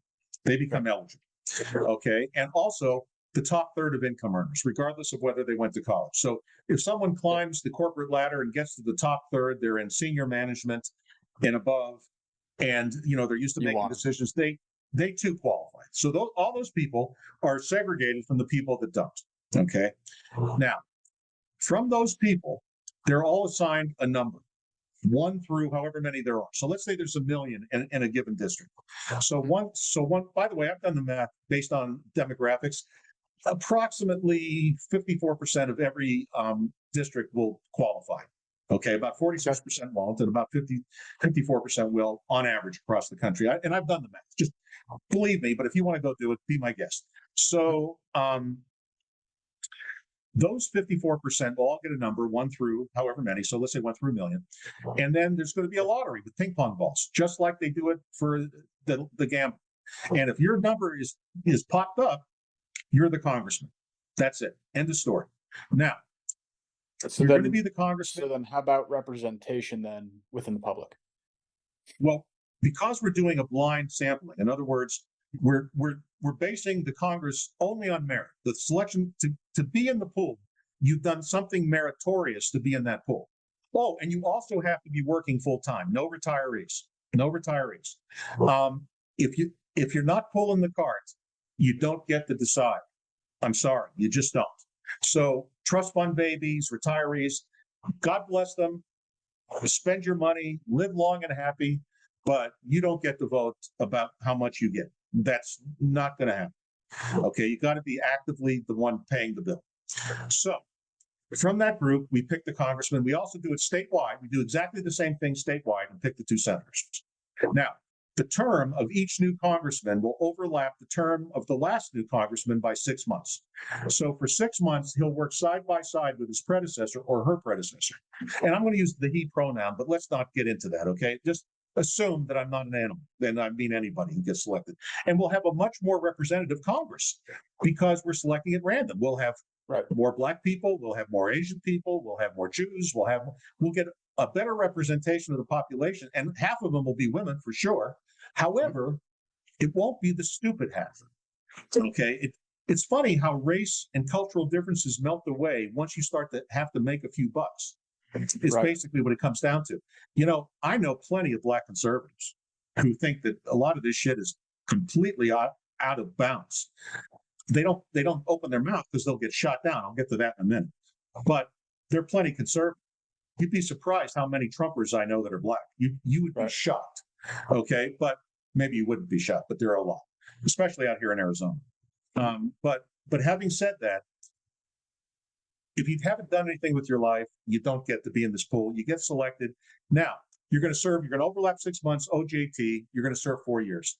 Now, the presidency, and by the way, you're going to get paid per diem, whatever it is you made the year before for the time you're in Washington. Now, look this up. You'll see it's true. 80% of a congressman or senator's time is spent raising money. If you look at their calendar, 80% of it is either at dinners or gatherings or lobbying events or whatever it is. It's all done to raise money for the next election, because the average congressional election costs about $13 million, and the average senatorial election costs about $30 million. And to raise that kind of money, you have to be on the phone, smiling and dialing all the time. Well, in this system, since there are not going to be any elections, this is all going to be done by lottery, and you can't cheat a ping pong ball. The reason I want to use ping pong balls and not a computer is you can't rig a ping pong ball machine. Sometimes the simplest technology is the best technology, because it'll all be on TV for everybody to see, and the balls will pop up, and you can't rig a ping pong ball. Just can't be done. So that's why they still do lotteries that way. You can't screw with the computer. You can't have any accusation. There is no computer. It just pops up the ball. Okay, so now the president, let me talk about the pay. So Congress won't be a full-time job. It'll be a part-time job. You'll go to Washington for about the 20% of the time that these guys go now, because you won't have to raise any. I think that's important. I think that's important, right? So getting back to that, I think that was in the founders, yeah. So let's say that you're a teacher. Let's say that doesn't matter, public or private school teacher. Most teachers want to do their job well. You and I have both known plenty of teachers, public and private, and they're not all union activists, and they're not all crazies. Most of them want to go to school and teach well. And they have a lot of complaints and this and that and the other thing. They care far more about the kids than they do the money. Yep. We're going to get teachers selected. So let's imagine, because of the randomness of the lottery, and they have degrees, so they're going to be in the pool. Teachers are going to be in the pool. So it's inevitable some teachers are going to be selected. Right. So when they get selected, but it's not a full-time job, think about the learning experience for their students. When they go to Washington, now we'll pay them per diem, whatever. So let's say the teacher's making, I don't know, $60,000 a year. That's average in Arizona. So let's say they're making $60,000 a year. That means they're making roughly, I don't know, what's that, $500 a day, something like that. Anyway, whatever, I don't know. That's wrong. But whatever they make per day, broken down, a little bit less than $300 a day, probably. Yeah. Right. But it's going to be their per diem pay. Right. Then, on top of their per diem pay, they get free room and board. What the government will do is they'll buy, like the Watergate complex, the whole thing, or we'll take some empty government building and convert it into condos. And that'll be the congressional condos with really, really great guards and super security and state-of-the-art everything. And they can stay there for free when they're in town, but it's a hotel. Okay. No one's going to be putting down roots in Washington. All right. There's going to be no more living in Georgetown. Okay. If you want to, you can afford it, knock yourself out. But there will be no reason to do that, because all those parties and all that lobbying is going to go away, because there will be no elections. And with no elections, it's unnecessary. It's unnecessary. Okay. Now, how does the president chosen? Well, the president's term is also 4 years, one and done, but it overlaps the Congresses by 2 years. So it's 2 years into each Congress, the Congress will select the president and the vice president from their own ranks. And they'll do it. The idea for this is the College of Cardinals when they choose a pope. This is how it came to me. We're going to do a pope selection, but we're going to do it in the open with the television cameras on and media's there, social media in the works. So it's an exercise in democracy where people can see openly how their representatives are thinking and voting. Okay, and understand what's going on. Now, as a guy who served on submarines, here's where this idea came to me. You'd be surprised how the average fast attack submarine when I served had a crew of about, and I served on fast attacks, not missile submarines. I served on, like today, the Virginia class submarines are fast attacks. An SSN, not an SSBN. I served on SSNs. So on the SSNs, they would have a crew of about 130 to 150, depending on the class of the submarine. It would take me maybe a week to learn everybody's name. And I was not unusual. Everybody learns everybody. Haven't you ever been in a group of people and pretty soon you know everybody? Right. And after 2 years of the same 435 people working together in Congress and the same 100 senators, working together in Congress. They're going to know who the smart and the stupid ones are. And there are going to be smart and stupid ones. But the difference will be there won't be smart and stupid Democrats or Republicans based on some partisan crap and people donating to them to take positions that they know aren't correct. They will be regular citizens who pay taxes like everybody else, chosen at absolute random. Well, I think There that's will be no important. political parties. It'll be I don't know completely how you would unimportant. rationalize that to Americans who would want a choice in their elected officials. That's the only issue, obviously, that I see with the Today, program. But yeah, today it couldn't happen. But we're about to get a lesson in the venality of our Congress. The crash in 2008 was caused by Congress. I'm sorry. I know they've made movies about the banks and the speculators, but let me make this very simple to understand. When the umpire lays down the rules, you play by the rules that you're given. When the government says, sell everything and we'll guarantee everything, you're not immoral to believe the government's guarantee. And that's what they did. They guaranteed garbage. And they got and they blamed everybody else, but that's what they people our education system is so poor. And with every passing generation, less and less readers. It reflects in our popular entertainment. Do you ever ask yourself why there are so many remakes? It's because your generation doesn't read. there's no originality. Your generation doesn't read. Okay. My generation was the last generation that really read. And Gen X, to some extent, still reads, but with every generation, obviously there are guys in your generation that read, but less and less and less. No, when you're talking about over the population, right? Reading makes it's like using a muscle. You know, when you have to imagine when you're reading a story, you're imagining yourself in the setting of the story and what's going on, fiction or nonfiction, and that stimulates imagination and creativity.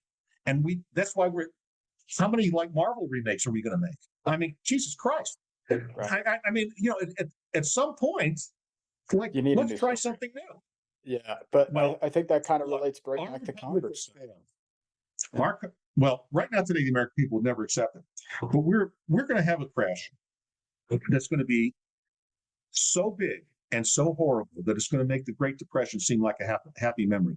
We're going to have a complete economic collapse. It's just going to be a shit show.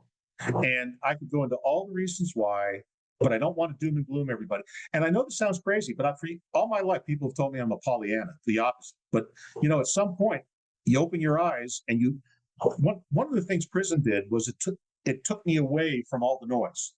And when you're looking at it like you're looking down on the village instead of being in the village, it gives you a whole different perspective on what's going on in the village. And then if you have any kind of knowledge about what's going on, it's there. We will not avoid. There's no point in talking about it because at this point it's going to happen. The only question is when, not if. My feeling is it'll happen sometime between now and the elections next year. I wouldn't be surprised to have it still happen this year, but certainly next year. And when I say happen, you're going to wake up one morning and everything's going to be in meltdown. It's going to start probably in China. I think China will be the straw that breaks the camel's back. I could go into a long dissertation on China, but let's just say, mainly based on the amount of bad debt that they have, I assume. Their economy is 40% of what they say it is. They've been lying all along. Well, it's built on matchsticks that's built into the card house. You know what I mean? Government spending, yeah, if our demographics are bad, China is the oldest country in the history of the world on average age. The one China policy that Mao put in, they're the oldest country in history. They're also the most indebted country in history. Did you know that? China is the most indebted country in history, and the Chinese people are the most indebted citizens of any country in history. Wow. That's why the real estate market is so key. Most Chinese that can afford it have two mortgages, not one, on two different properties. And they built 3 billion units roughly, and they only have 1 billion people. That's an unsupportable model. Right. I mean, the shit has already hit the fan. And it's much worse than they're yeah, they just have a clamp on their news. Yeah. Once you fake GDP, see, GDP includes government spending. So you can do a lot of fiat currency spending, and it looks like growth when it's all bullshit. The reason I say China's economy is 40% of ours is satellite surveys. So there have been you can Google this. There are a number of sources that use satellite and night lights to judge the size of a country's economy, and it's very accurate. So, for example, if you were to look at North Korea at night, it's black, except for Pyongyang, just one little tiny dot, and the rest of the country is black. Haiti's the same way, black. Okay, but the United States is lit up coast to coast. Europe is lit up. Okay, and you can tell by the amount of lights and the concentration of lights and what kind of lights they are, how big the economy is. Based on light surveys, China's economy is 40% of what they say it is. Wow. And you can fool some of the people some of the time, and you can fool all of the people some of the time, but you can't fool all the people all the time. And Correct. It's coming to the point where the party is over. It's coming to hit the fan. Yeah. The world invested heavily in Chinese manufacturing, which joined us all together. And there's nothing to be done. So I do have a question. Go ahead. So we're at I think we're a little over 2 hours at this point, and first of all, I do want to say I'd like to have you back on specifically for a bonus episode to talk a little bit more about the finances in particular and dive a little bit deeper into what might be coming. It's something that obviously been a little bit trying to read up what I can of myself. I'm not an expert, so I only know that numbers and underlying numbers don't look great. The last thing I'll say is America needs a Cincinnatus. We need a Cincinnatus. Now you read who Cincinnatus was and you'll get it. America needs Cincinnatus. And he was from Rome, if I'm not mistaken. Cincinnatus was a Roman general. And the term, I'll make it fast, then we'll get out of here. The term dictator used to not be a dirty word until the 20th century. Until the fascists came along, dictator was just another form of government. It was just a king that got the kingship as opposed to inherited the kingship. That's all a dictator ever was. Then Mussolini turned it into something else, and Hitler, of course. And I think important to note is they also had limits, like they had term limits. Yes. So in Rome, the term limit was 1 year. You got to be the dictator for 1 year. And they would make you the Senate. Rome was a republic. The Senate, this is pre-Caesar. So Caesar changed it into an imperial thing, and the rest is history. But prior to that, they were a republic for a very long time. And as a republic, they were run by a Senate. But the Senate understood that when the shit really hit the fan, too many people talking, you can't get anything done. You can't make any decisions. So when typically it was the barbarians invading from somewhere, when the country was under a huge threat, they would appoint from their ranks a dictator, someone that everybody respected, who would serve for a year, go out, try to clean this mess up, come home, then they're not the dictator anymore. And for that 1 year, they can, but remember that in those days, Rome didn't run a welfare state. So it was really always about national defense. Okay, so Cincinnatus was a Roman general. He had retired. And he, at this point, was not in the Senate anymore. He had retired to his orchards and his olive groves in the northern part of the country. And in those days, by the way, northern Italy was warm. Talk about climate change, just saying. They grew oranges in Florence, just saying. Okay, so they brought him in, and what was happening was these Germanic tribes were invading from the north, and they were coming in and just slaughtering Romans, and Rome's whole thing was Pax Romana, that if you were the peace of Rome, that was the whole idea, that if you were a Roman subject, Rome would protect you, even if you were a conquered people. That was the genius of Rome. They made their conquered people citizens. And by doing that and protecting them, it changed the nature of empire forever. And it lessened the rebellion significantly. Well, because people had buy-in. Once you give people buy-in, they like it. And that one little city couldn't field enough armies to do what they had to do. They had to find a way to expand. They had to get some help from the Roman superstructure, correct? So Cincinnatus was really an Italian. He really wasn't a Roman per se. He was a northern Italian, but he was widely respected and beloved. So he becomes the dictator. He goes out, he fights the Germans, he defeats them in 6 weeks, and he resigns. So that's it. I'm done. Now, every other dictator but him basically spent the rest of his time as dictator stealing. But because you could steal like crazy, and in Rome, that was to be expected. That was actually part of the deal. But he didn't. He went back to his orchards. Then it happened again. I think it was the Persians were invading, and they rolled him. He was the best general they had, retired or not. They rolled him out. They made him the dictator again. It took him 6 months. Did exactly the same thing. Defeated him, quit. America could use a Cincinnatus, just saying. And I don't see, the last guy that I saw that I thought would be a great Cincinnatus was Colin Powell, and he's dead. So a guy that everyone could kind of agree has his act together. And whether you disagree with him or you don't, the guy's a class act. You know what I mean? Something that's who Cincinnati has to be a class act. And Absolutely. I just don't see a lot of class acts.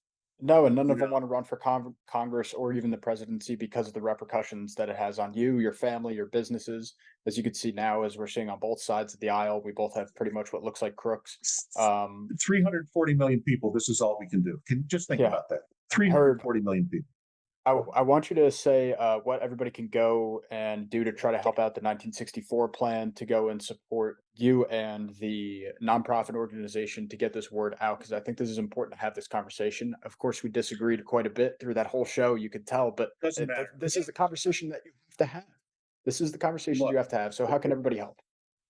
Okay, so the 1964 plan is a 501c3 nonprofit. That means that donations are deductible. We don't advocate for one political party or the other. We don't donate. We're not a super PAC. We are an educational nonprofit. And if you go to the website, you can donate as little as $5, as much as you want. Everything helps. What we're using the money for is very simple. You got to crawl before you walk and walk before you run. And we're going to use the money to basically push me out everywhere and to travel around the country, start speaking on college campuses, start speaking at clubs, universities, groups. You can believe this or not, I'm a great public speaker. I'm very, very comfortable in that. I'm the right front man. That's like my superpower. I let everybody, I don't run life has taught me, don't run the company, but I am absolutely great at what I do. And I'm not going to be falsely modest. I am. And that's the point, to get me out on the road and speak, because when the shit hits the fan, if there's not something good, something bad will certainly come along. Okay, there's going to be plenty of demagogues, plenty of people to offer easy ways out that won't. And we can either come apart or come together. That's the whole idea. And the other thing is we're soliciting volunteers, because what we'd love people to do is organize in their communities, and then I'll come out and speak to their groups, just in their living rooms, whatever it needs to be. Okay, this is about building grassroots support, because no politician is going to vote this in now. But the radical becomes reasonable when the shit hits the fan. And my friends, the shit's about to hit the fan. And as far as I can tell, we're the only game in town with any kind of alternative but the same old, same old. And there you go. That's my whole pitch. That's my elevator pitch. I love it. Herb, it was awesome meeting you. I think it would be a great time to let everybody soak this in. This is a long interview. I'll try to parcel it down, give you guys a little summary. And I hope everybody enjoyed it. We'll have Herb back on, like I said, as long as he's good with it. We'll have him on for a little bit, financial discussion for the bonus show. Obviously, you can't shut me up, so I'll be happy to come. Herb, it was awesome having you, man. I hope you have a great rest of your day. Can I call you Sal, or do you like Salvatore better? Sal. Sal, I had a wonderful time. I was going to call you. I think I already called you Sal a few times. I just don't want to be rude. And that's why I go by Herbie and not Herbert, because who's Herbert? Anyway. Sal, it was a pleasure. Thank you, everybody. God bless America. Bitches say, damn, I wish I were the fucking state. I want to be something, not nothing. Trapped inside my dream and I'm running away from these demons. But the feeling's so good, I'ma keep dreaming.